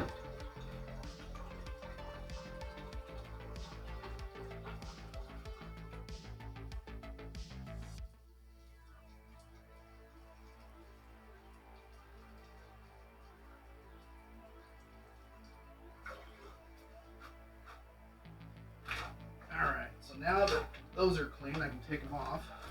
Alright. So now we get to pretend that we're aliens, and this is some poor, unsuspecting Midwesterner. We're going to probe it. So I want to aim for kind of dead center, and it looks like I could probably just go in about halfway through on this end, all the way. And we'll plug this into there. And I have it set to Celsius for some reason. There we go. And let's see, set the temp. So for something like this, let's aim for, let's pull it at like 152. Okay. So you can see here, or actually this would be better. Current internal temp 56.3 degrees. Final or target temp for when the alarm will go off is 152. And let's put this in the oven. This probe is rated to like 500 degrees Fahrenheit. So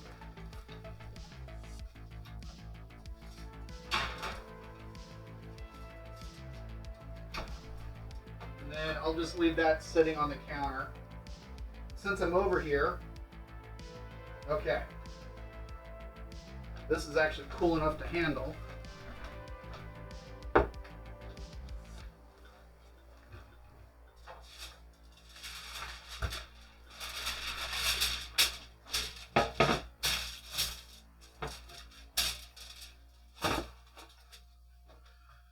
Eins, zwei, drei.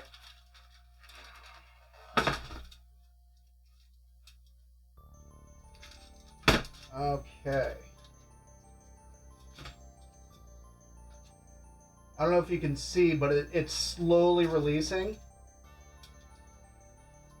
And then gravity is just, there we go. I don't know if you guys can see that kind of in real time. But it looks like we've got some fruit still stuck. So I'm just going to leave it like this for the time being. And then when we're ready, it will we'll make that whipped cream and eat it.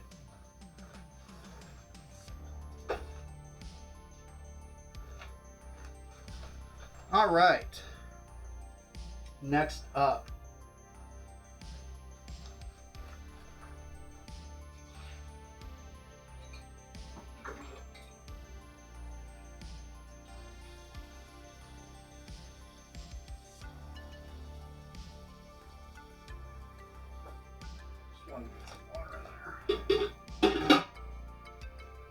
since it's going to take the longest, we'll get started on the mashed potatoes.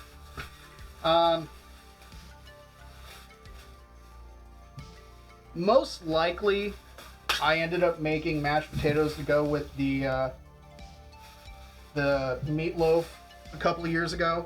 That just seems like the most likely scenario because I know that's what my mother-in-law would have wanted. She didn't particularly care for kind of a rustic style with the skins on and everything, but she's no longer with us and can no longer complain about it because she would complain about it, and like she hated it like if I added cheese or stuff like that. She just wanted it straight up plain. That was just kind of her jam. And when she would make potatoes, at least this was years ago when she actually cooked, she would only add butter. She wouldn't add like any heavy cream, wouldn't add anything else. I guess Grant adds mayonnaise, which I heard him mention on stream once, which I thought was interesting. I'd never personally had done it, but I don't see any reason why it couldn't work. But that is bland. Yeah. Surprisingly So bland. I'm just gonna get these cut up. I'm not terribly worried about scrubbing the skin or anything like that because the boiling water is gonna kind of take care of most of that, and we're gonna drain it off anyways. So like I said, I'm not terribly worried, and I'm just cutting them up into somewhat smaller chunks. I mean, the one thing to keep in mind if you're making mashed potatoes and you're cutting the potatoes up into smaller pieces is that the window of them being perfect versus waterlogged is kind of narrow. So my methodology is always bring the water up to a boil and then turn the water down to relatively low where at least it's still simmering. So then that way it's not a violent boil that could potentially break the potatoes up more so than I want them to be. Oh, speaking of potatoes, that kitchen sink soup that I made on Thursday, I had some for lunch on Friday, and the red potatoes that I used in them still held together perfectly and were still super creamy when I heated it up. You know, they didn't break down at all. They, you know, retained their shape and everything. So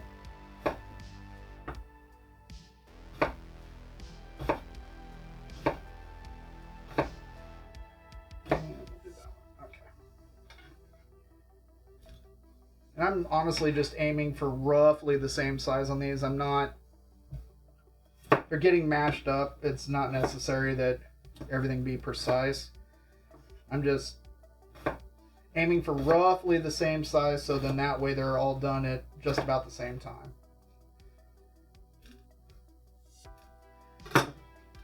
Alright. So this guy I'm actually going to... I'm going to go put onto the stove. I'm going to put a scoop of sea salt in there and fill it up with water to about an inch over the top, 2.5 centimeters, and do them on the stove just because long boils on this little burner, it's just going to eat up the fuel way too quickly.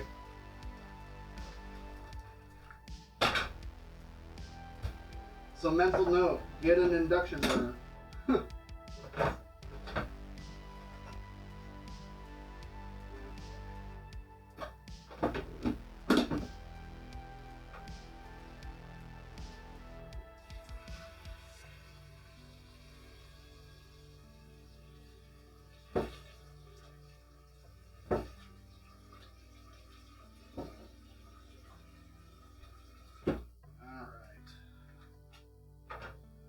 Good to go. Next up,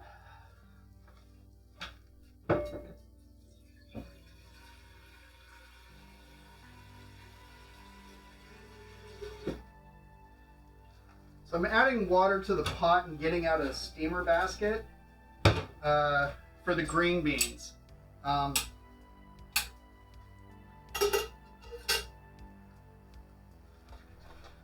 So that's all set up and ready to go. I've got, I don't know, maybe an inch or so of water on the bottom, probably a little less.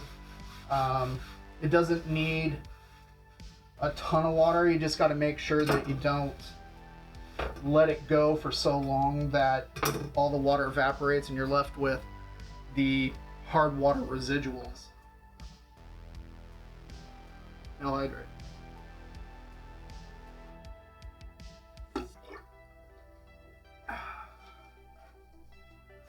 Okay, green beans.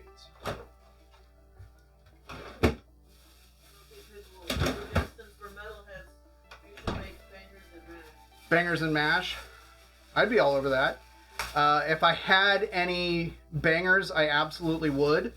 Oh yeah, Ricinic Wolf, garlic mash, good call. Guess what? That's super easy to do. Okay, so I'm gonna add like Not as many two cloves of garlic. Please don't add it. Yeah, that garlic bread from Thursday night. It was a little potent, but it wasn't like...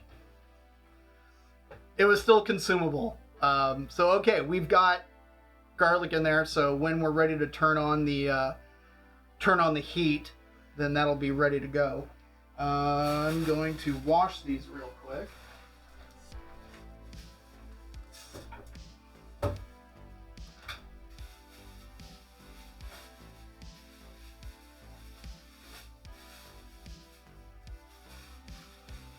Okay.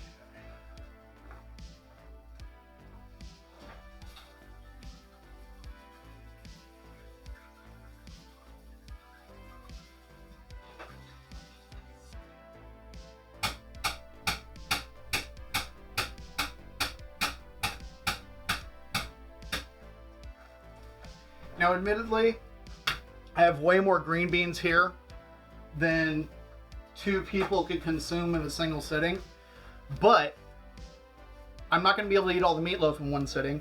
I'm not going to be able to eat all those mashed potatoes in one sitting. Tonight, I want leftovers.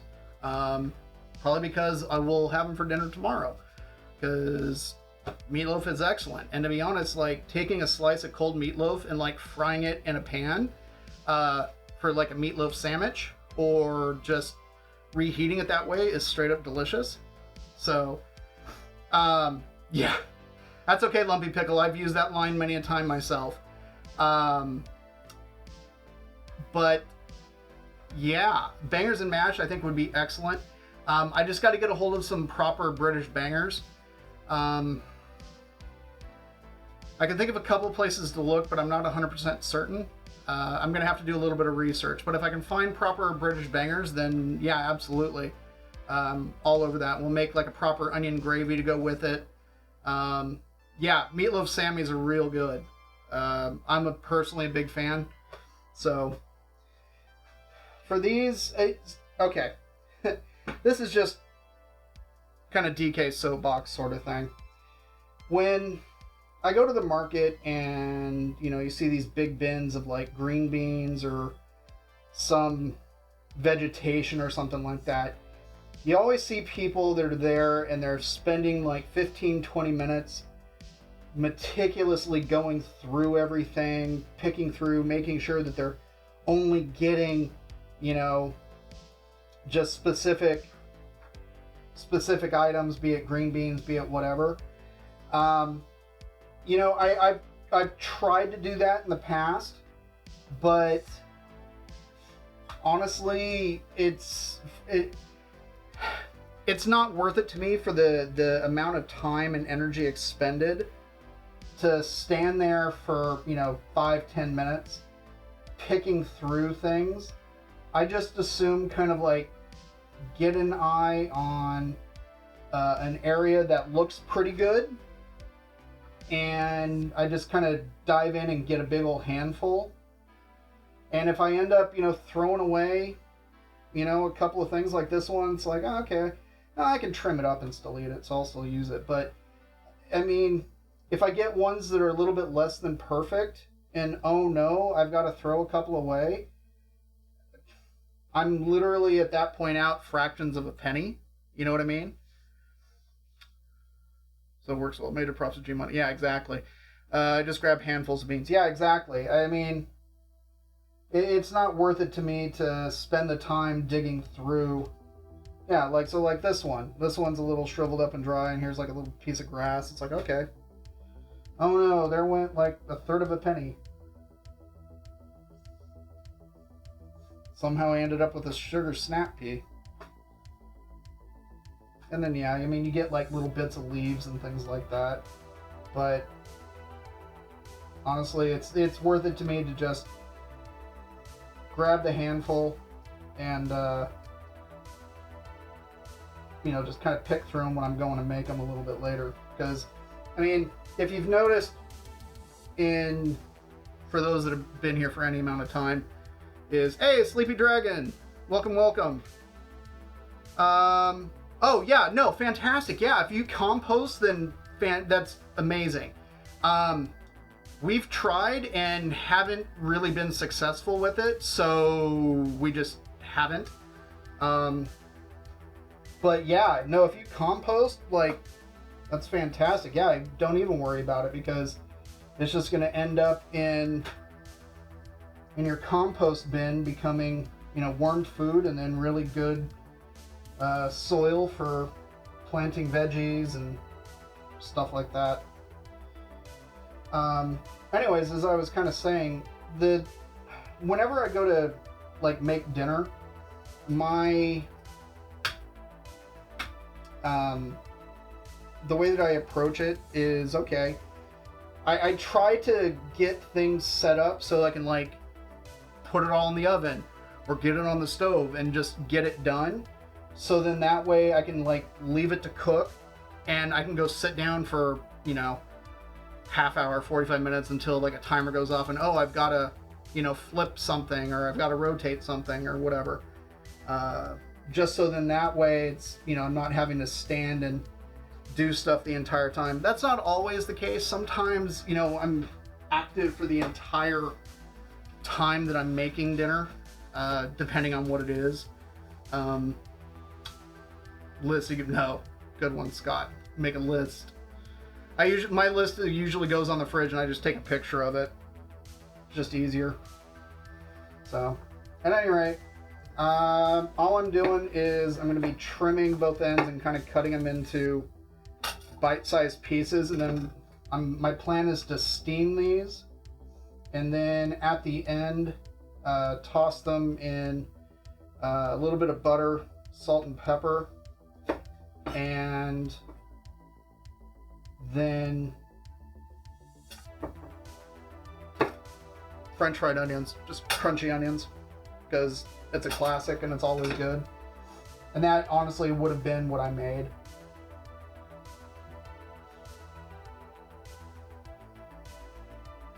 So that's kind of a big one. Now, you could also very easily just do the, you know, snap and whatever. I'm used to using a knife, but I'm also used to doing it this way, so it's just kind of like, whatever method you want to use.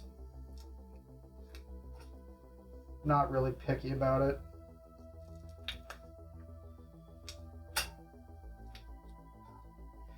I'm curious what the temp of the meatloaf currently is. Because when we put it in, it was at 56.3 if I remember. And at the moment, it's at 111. So we're getting close.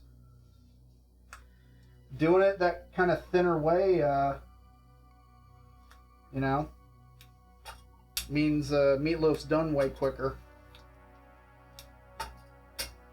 And then once it hits that temp, we'll pull it out, have a look at it, kind of see what the bacon on the outside is looking like. because if the bacon is looking kind of nice and crisp, then we'll just leave it for a few more minutes. If not, we'll take it out, crank the oven up, and then put it back in to kind of crisp up that bacon on the outside, and then we'll finish it off with a little bit additional barbecue sauce.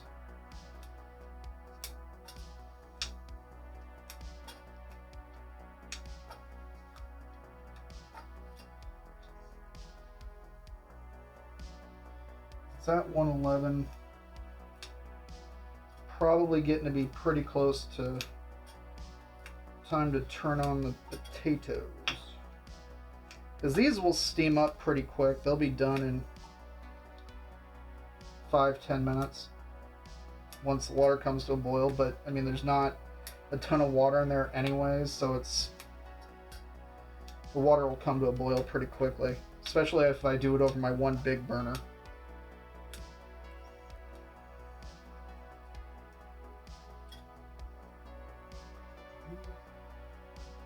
Scissors, yeah, scissors would be a good idea. Well, I've got scissors, so I can... Let's see.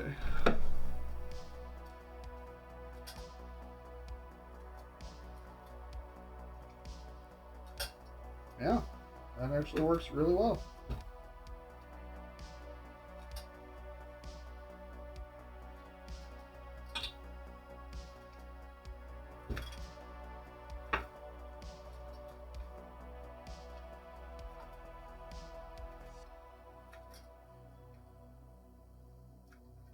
Whoop.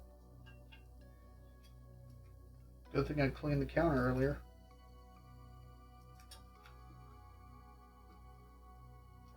Oh, actually the scissors is working really nicely.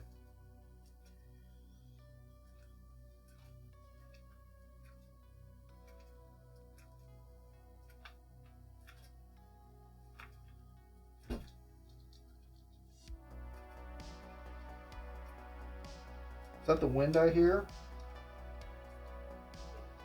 Oh, it might be a plane. I mean, it just, I don't know, for whatever reason, and you probably can't hear it, but it just sounded like wind had really picked up. But since the airport's not all that far away, we can sometimes hear the planes. You can especially hear the fighter jets when they decide to do their thing. Because there is a single squadron based out of that airport. It's not a base, it's just a regular international airport.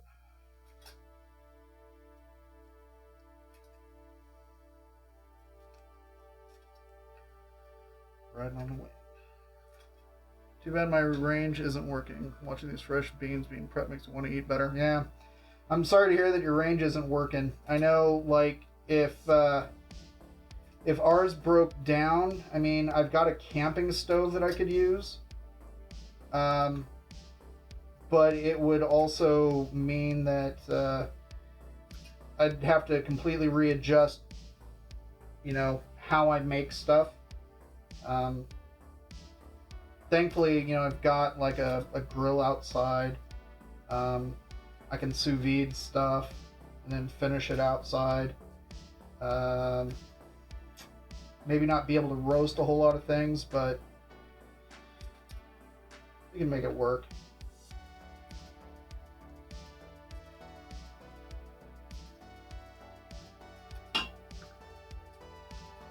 Okay. Green beans are prepped.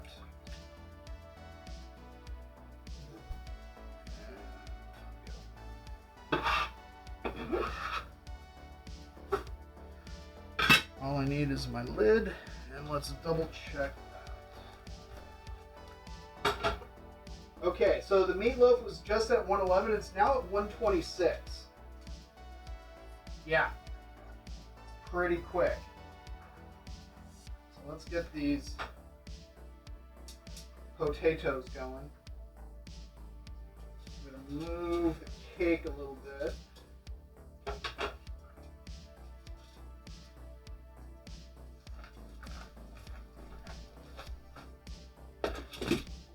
back. We can get rid of these.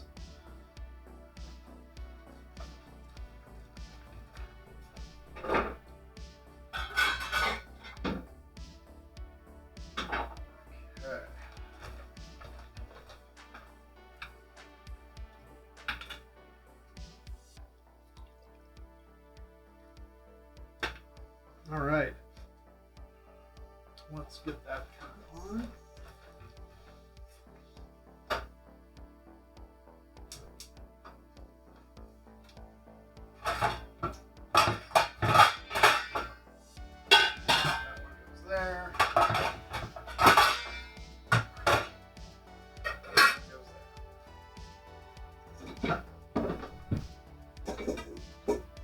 Swear, lids sometimes are the bane of my existence.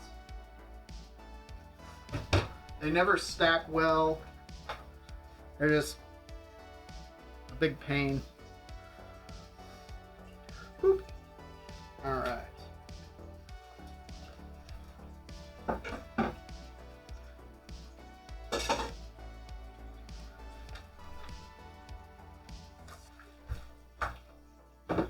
Let's have. Okay, it's 131. And okay. I was just curious what the bacon was looking like. The bacon is still a little pale. It is starting to brown around the edges, but it's still more pale than anything else. And so we've still got about 20 or so degrees to go. So we shall see. 111 is 1/6 done. Yeah, exactly. See, I see Nick Wolf. That's the thing, is because of the shape that I made the loaf in, that it's only about that thick-ish.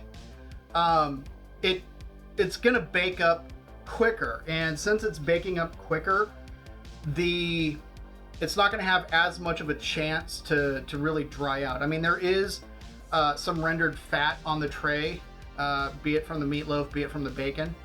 But for the most part, I mean, it's looking really good. Okay. I'm thinking, let's take this off and have a look. Okay, so we've got some holes and it's still pretty warm because it's kind of steaming. So,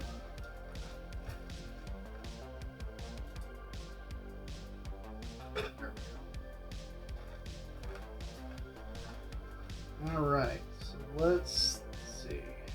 This would have gone here.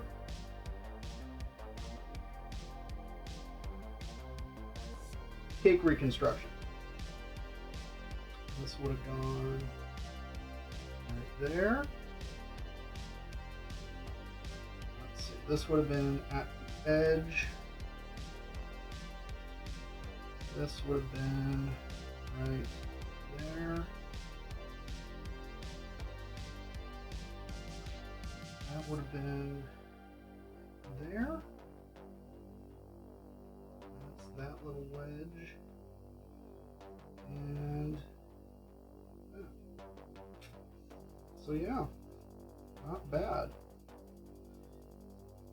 Especially for having forgotten to add the brown sugar. But all in all, I think it came out just great. Could I put parchment paper down before the fruit to help facilitate the flip? I don't see why not. I don't see any reason why that wouldn't work. I mean, they use parchment paper to make like cheesecakes and things like that. So yeah, I don't see any particular reason why it wouldn't work. It's just one of those things that, like, every time that I've ever made a pineapple or a peach upside down cake, it's always been just straight up in the Pyrex dish. I mean, you saw how brown the cake was. So it just needs to cool down, and then, you know, when we go to serve up, we'll have it with some whipped cream, which I think, actually, no, you can't even see what I'm doing right now because the cameras. Yeah. I didn't even realize I'd left it on that. So, there we go. The cake construction, I mean, there was like little bits, but being able to, you know, dish out the bits of fruit that were stuck and then put them back, I think it looks fantastic. I think it's going to taste fantastic. I mean, most of the time, if you were to make a peach or a pineapple upside down cake, you've got the rings to kind of act as like slice guides and stuff like that. But now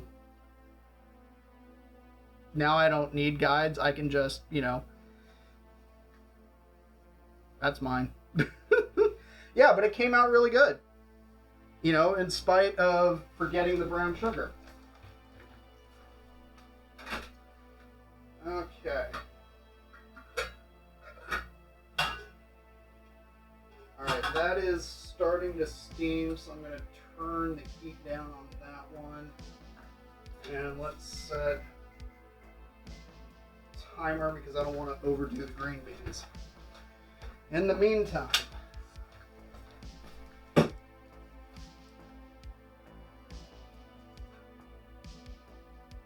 just looking at the way that the pot of potatoes was sitting over the burner. Alright, so let's put that there.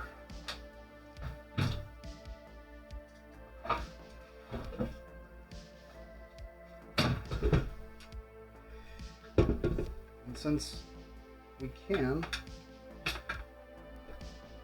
let's make the whipped cream now.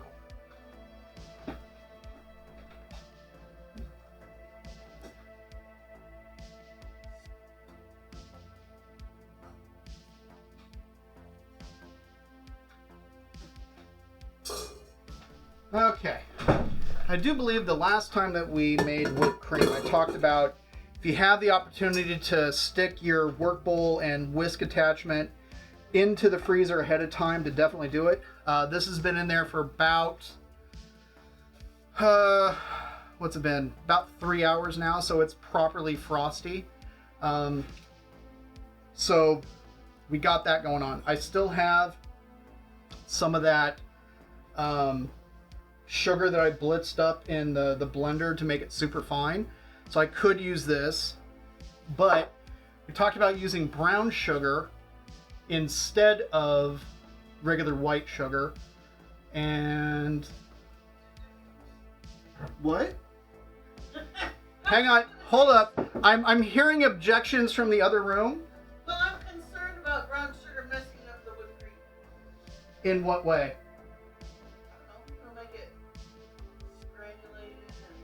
Well, I was thinking, see, I wasn't thinking about using straight brown sugar just like into the whipped cream. I was thinking more like,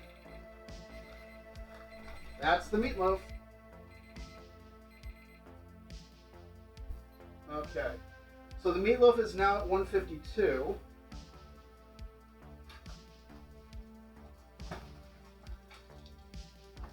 Okay, yeah.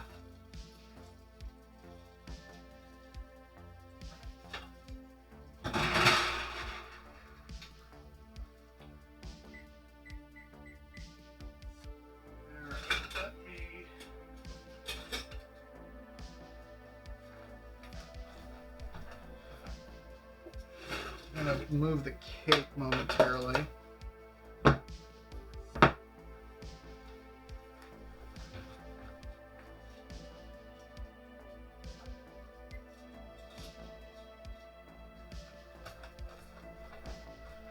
Okay.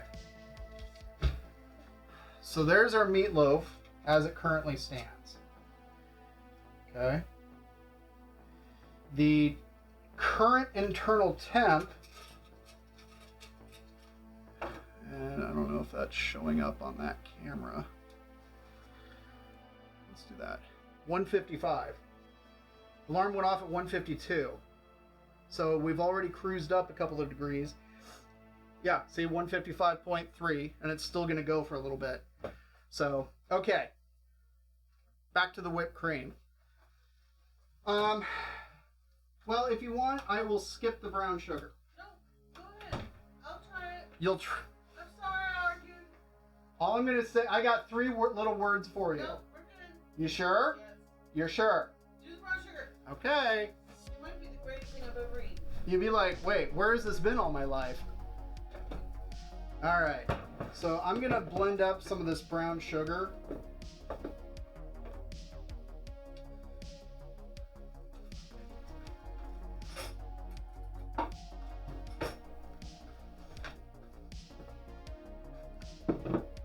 And this is just one of my containers of vanilla, by the way.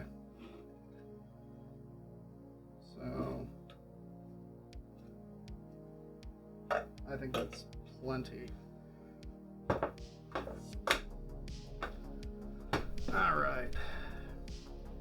Let's give this a blend, and then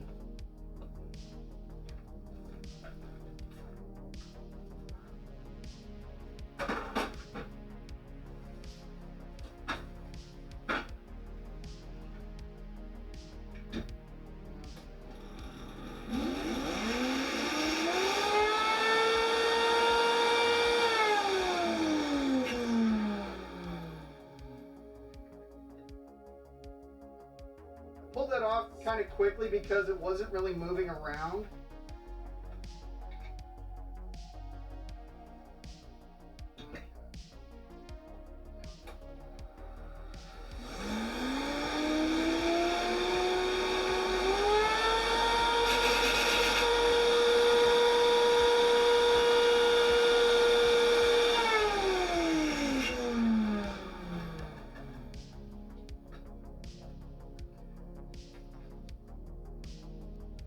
Alright, those are boiling.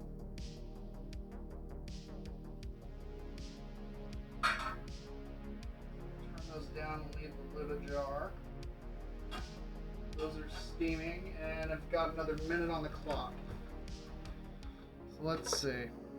So the brown sugar didn't blend up quite as well as I had hoped. But we'll still give it a shot. Heavy cream. Yeah, about that much. I never measure anything when I make whipped cream. I don't know. I just don't. Okay, so it looks like the temp has come back down to 154.2, so that's kind of to be expected.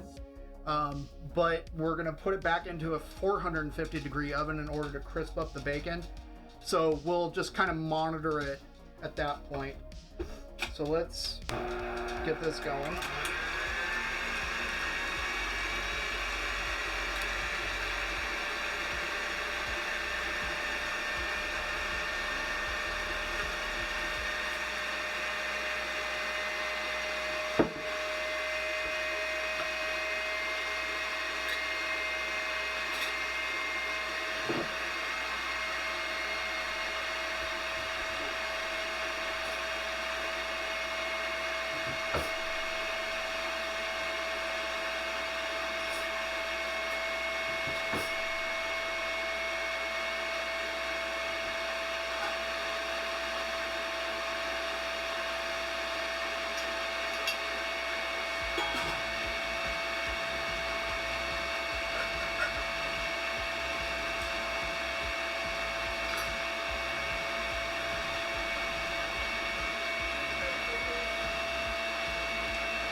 Okay, since this was going, Timer went off for the beans. Check the beans. They're still too hard, so I reset the timer.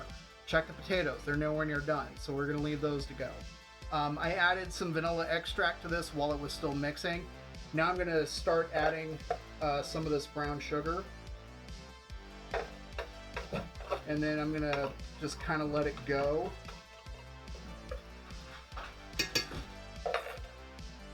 Are the dogs having fun? Yeah. All right, so we're going to kick the spurs.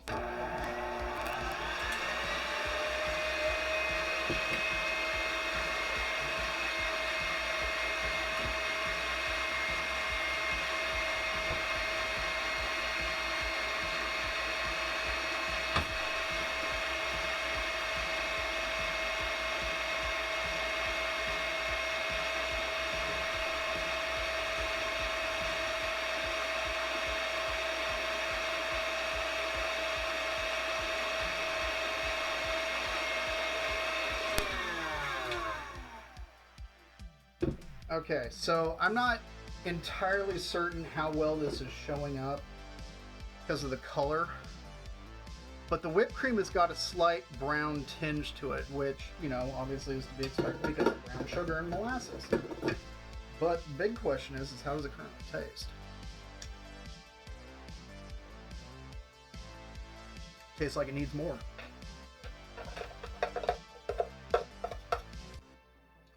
Because I'm still very much getting the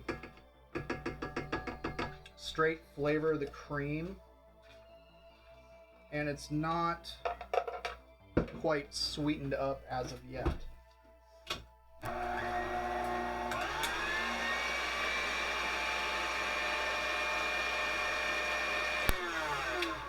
Let's scrape down the bowl real quick. Not yet. Not yet. You can taste it when I feel like it's ready. Yes, sir. Wah, wah. I know, I'm a horrible husband. How dare I deny you?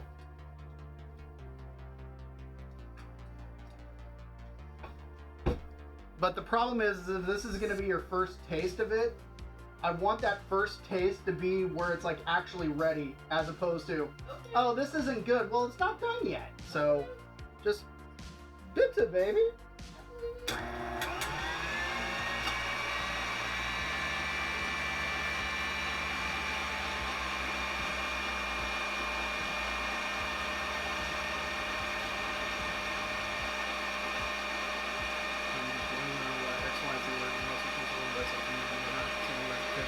Yeah, exactly.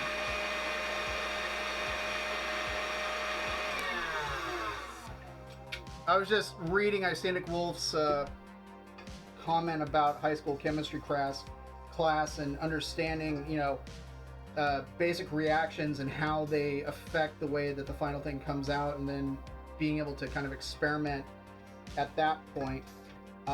And yeah, it's very much the same thing with cooking. It's like, as long as you understand the roles that the different ingredients play and how affecting them will change the final outcome, you can do all sorts of things. So the whipped cream is looking real good. Okay. Now you may taste it. In fact, I'll even give you the beater. On my lazy day. On your lazy day? Look, I'm dressed like a crazy lazy person. Ooh, that's good. It tastes a little like Christmas. Little like Christmas? Yeah. No. Oh, excellent. Okay. I'm sorry I doubted you again. That's all right. Okay, so that is good to go. Now, time to get the meatloaf back in the oven to crisp up. That temp. Let's get this sucker finished off.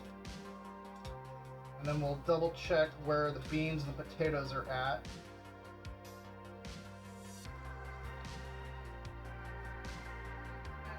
No.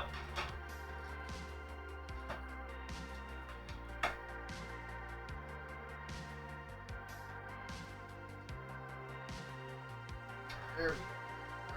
Alright,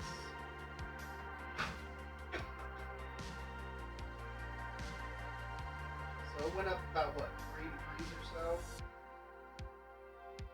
Okay. So set it for 157. Let's double check these potatoes.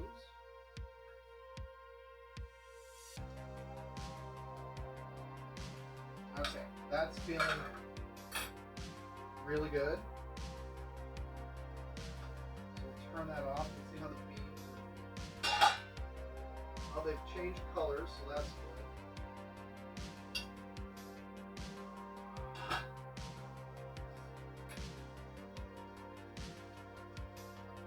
Still quite hard.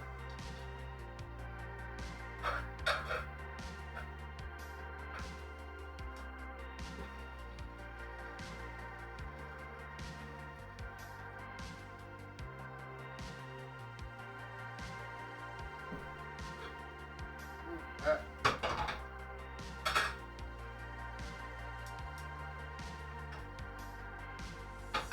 So I've just drained the potatoes, and all I'm doing is I put them back on the burner, so then that way I can dry them out.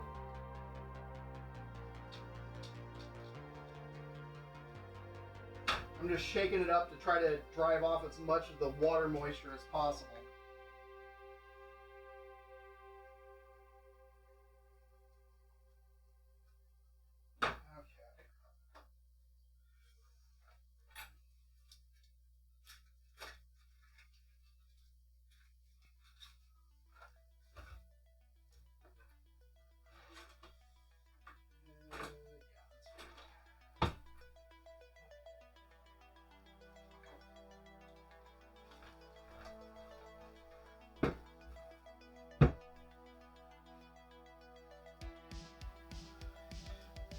Let's see. And back over this way a little bit. Beautiful. Got our potatoes. That's right, I moved the masher. Had been hanging up here for years, but what with the setup, it was just time to move it. So yes, that is in fact a full stick of butter that I just put in.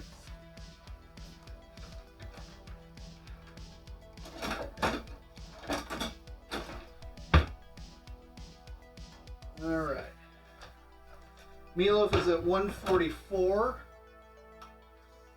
Should have just kept the heavy cream out. So now, we can mash.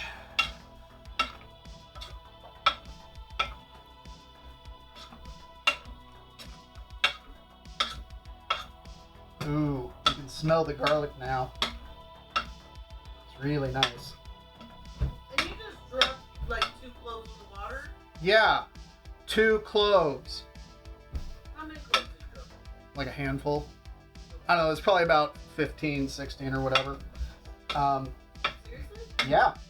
Well, okay, to be fair, in order to reassure Mrs. Weso,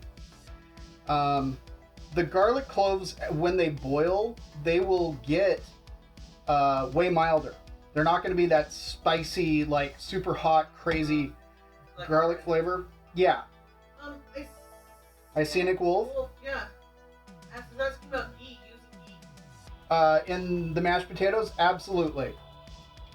Absolutely. There's absolutely no reason why you cannot use ghee. Ghee would be fantastic.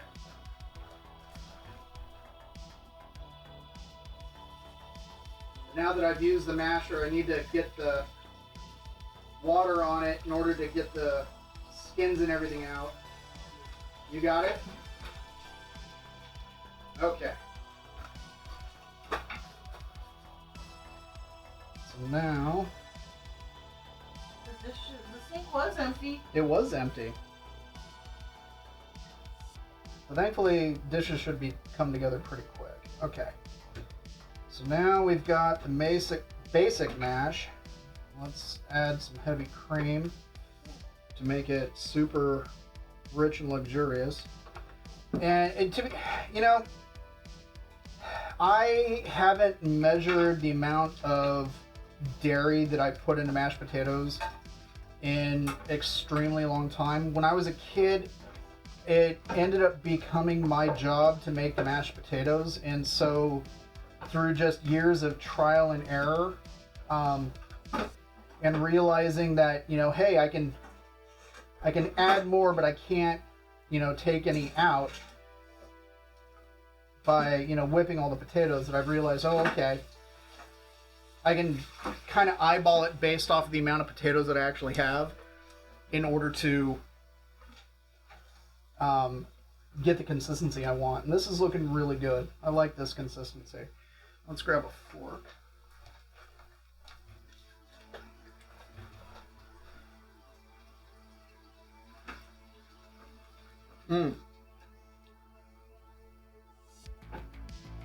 That's good.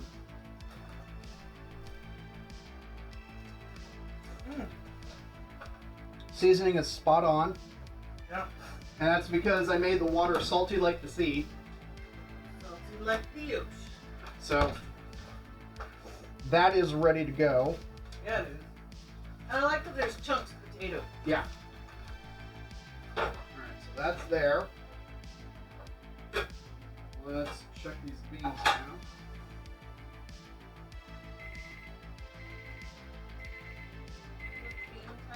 Uh-huh.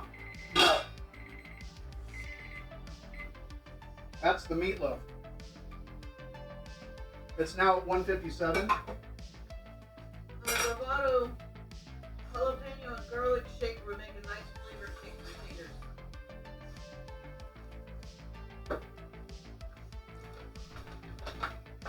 You mean that one?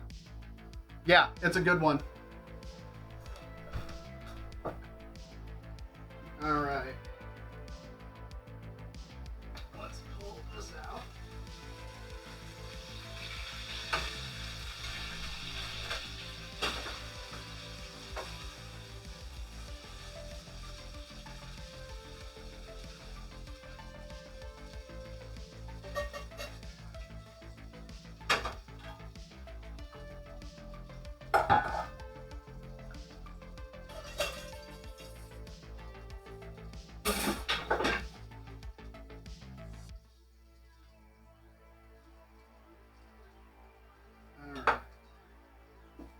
So I'm only putting salt and pepper on the green beans right now.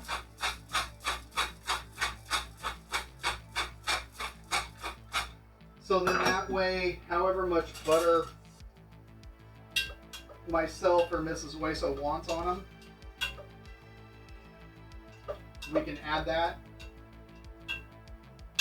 So those are now ready to go.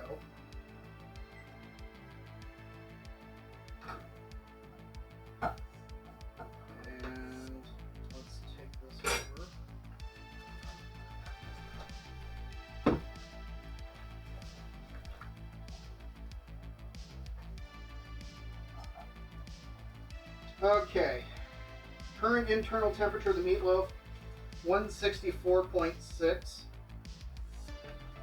So a couple of degrees over kind of our target, but it's not enough to give me major pause. So it's like at 165, I think, right now. But this is our meatloaf. It's looking excellent.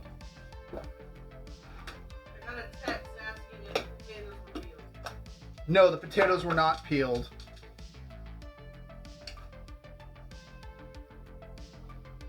Mom hated barbecue sauce on her meatloaf. Did she? Yeah, she only wanted to do ketchup. Oh, that's right. Well, she's no longer with us.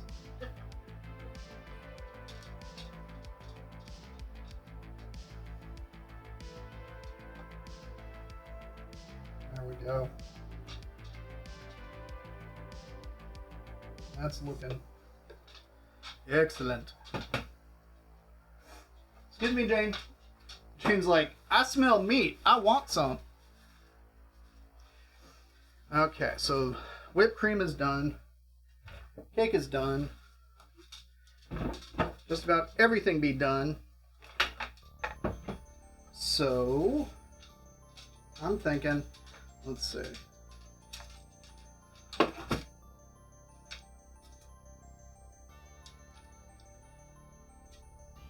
So I'm just kind of feeling it to get the cake to kind of get an idea of how cool it is. Because ideally you want to let it completely cool before eating it. I have a subscription box. When I do bacon and eggs, I cook chopped onion and minced garlic in the bacon grease, drop the eggs on top of half the pile, mix chopped red potato and the remaining garlic and onion, add a little salt and pepper to cook. Super, yeah. No, it's fantastic. I wholeheartedly endorse that idea, Sleepy Dragons Arenthal. Let's see. Spend some time on the bravado side. That looks good. Yeah, the jalapeno garlic shaker is it's really good. The only reason why I haven't completely blown through it is because it does have salt in there, and so I just have to be careful with what I'm adding it to make sure that I haven't salted anything at that point. And that's honestly the only reason. Like if that thing were saltless, I would have blown through it so quick. But that's just, like I said, for my kind of deal. But I'm thinking the cake is ready to slice up and plate.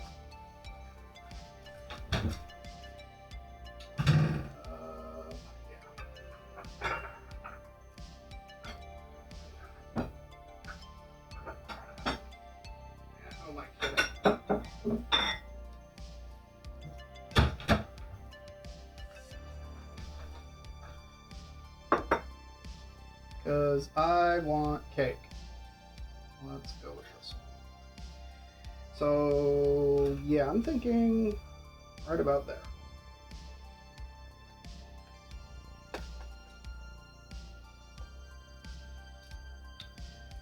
And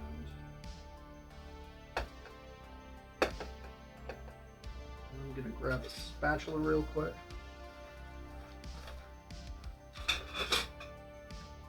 Mostly because I am not bashful when it comes to admitting how much I like this cake. And I'm honest with myself when I say, you know what, if I'm gonna have a slice, I'm gonna have a big slice. There's my big slice. It's that corner edge piece. And then, because you have to have this with the whipped cream.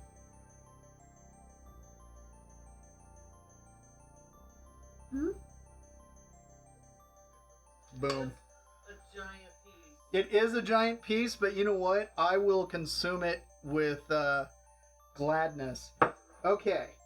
Meatloaf is starting to come back down in temp, so we're almost ready to slice into that. Let's grab a plate.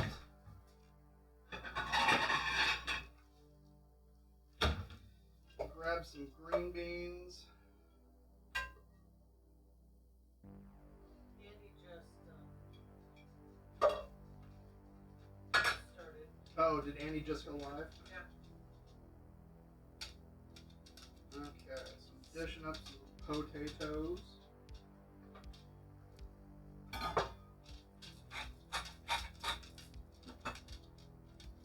And since I'm here, I'm gonna hit them with some We butter. need a few good taters. Because yes, even though I added butter to the mashed potatoes, you gotta have that butter in there with it. Sort of Potatoes. required by law. Boil them, mash them, stick them in a stew.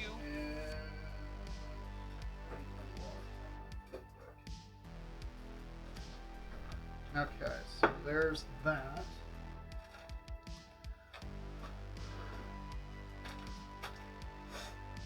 Some of them crunchy onions. All the taters.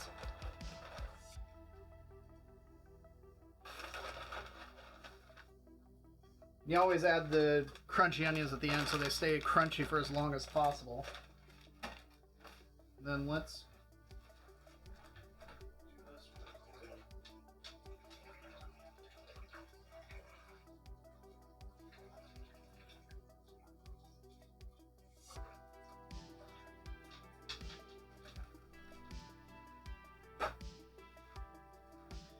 all right.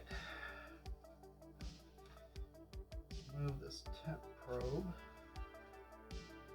And we can turn this off now.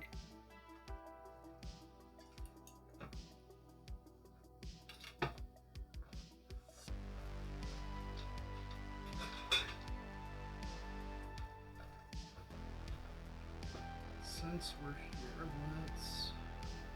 Nope. There we go. Alright. So let's slice into this guy.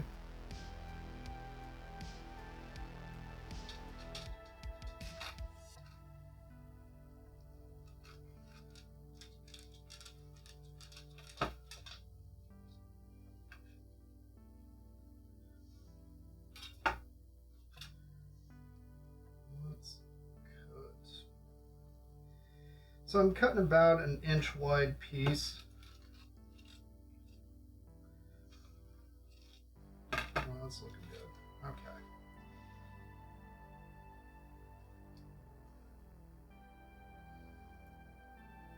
There's that meatloaf. I mean, look at how, like, that looks super juicy, right?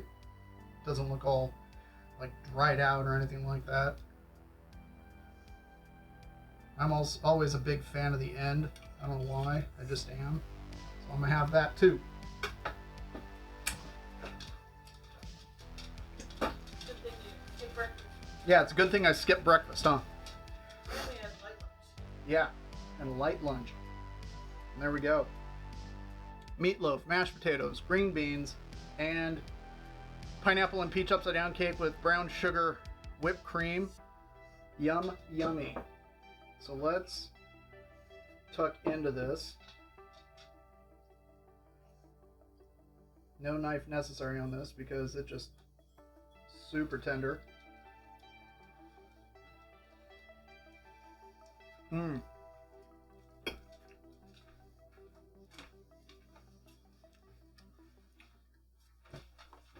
Don't mind if I hit it with a little additional barbecue sauce. Barbecue sauce. That's tasty. Yeah, the barbecue sauce, oh man. That is fantastic.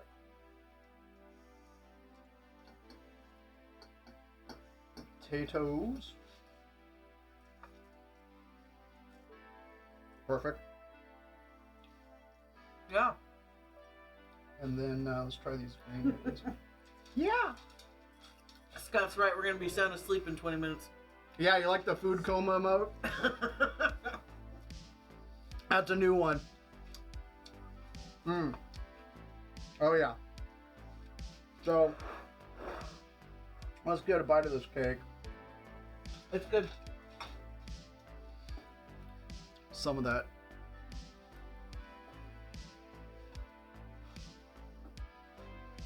Mmm. That is real nice. Mmm. Mmm. I love it when a plan comes together. I love that you make yummy food. Me too.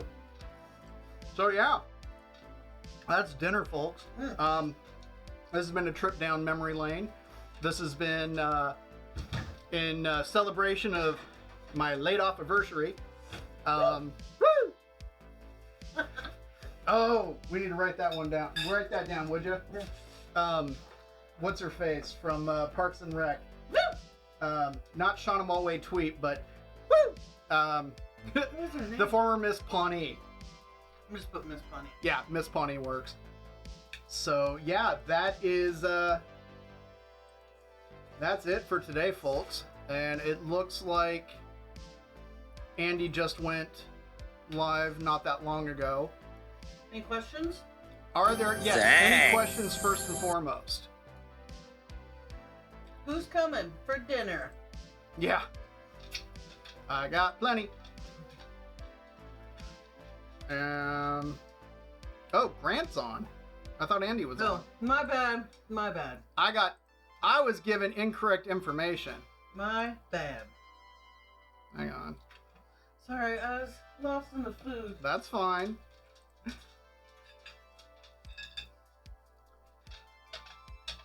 So, okay, it looks like I have no idea what's happening because this is just sitting here thinking. All right. So, yeah, I'm thinking we need to go raid Grant and, yeah. Oh, we got a raid message which is... Nope. That is not it. There it is. Hey, we come bearing snacks. So yeah, that's going to be our raid message. And... okay. Yeah, let's go... Oh, it doesn't even look like he's started up quite yet.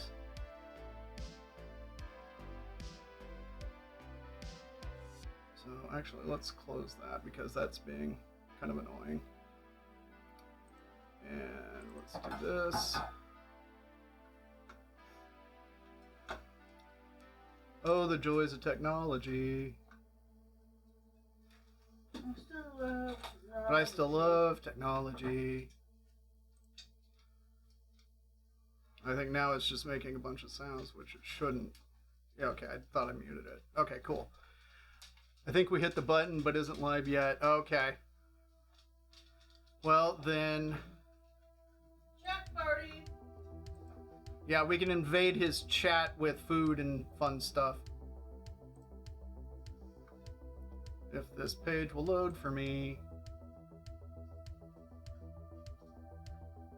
Come on. You can do it. Pio streaming? Pio? Tiny Pio? Pio streaming? Like it's loading, it's still loading. Gotta love it. That's okay.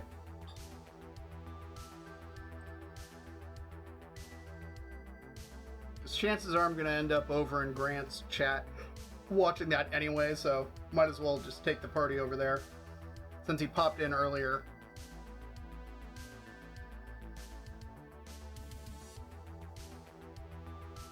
My goodness. This is just not wanting to be cooperative. Alright, well, let's try the manual. Whoop.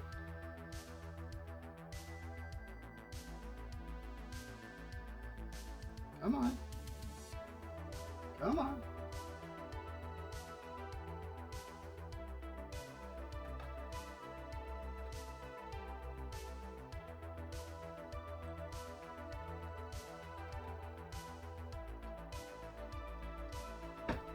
This is painful. Okay, you know what? I'm just gonna shut this sucker down. So, anyways, I'm just gonna send this out and turn it off, and then I will just see all y'all over in Grant's chat. Thank you so much, everybody, for hanging out today.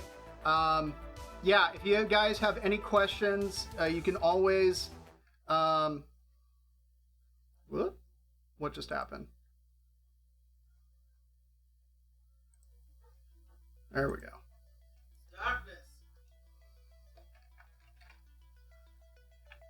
There we go. Yeah, you can always hit me up on the Discord, or you can, you know, there's many ways to get a hold of me. So I'll see most of you guys over in Grant's chat. If not, I will catch you guys somewhere else online. Take care. Have a wonderful night. Thank you so much to everybody for coming out today. Thank you for those that have resubscribed. It's a huge help, so thank you very much. I will catch you guys somewhere on the Weberverse. Take care, everyone. Hello, boys and ghouls. DK's making a snack today. What's it gonna be? What's it gonna be? DK's making a snack today. Shove it right into your mouth. DK's making a snack today. What's it gonna be? Is he making it for me? DK's making a snack today. It's time for tactical snacking with DK.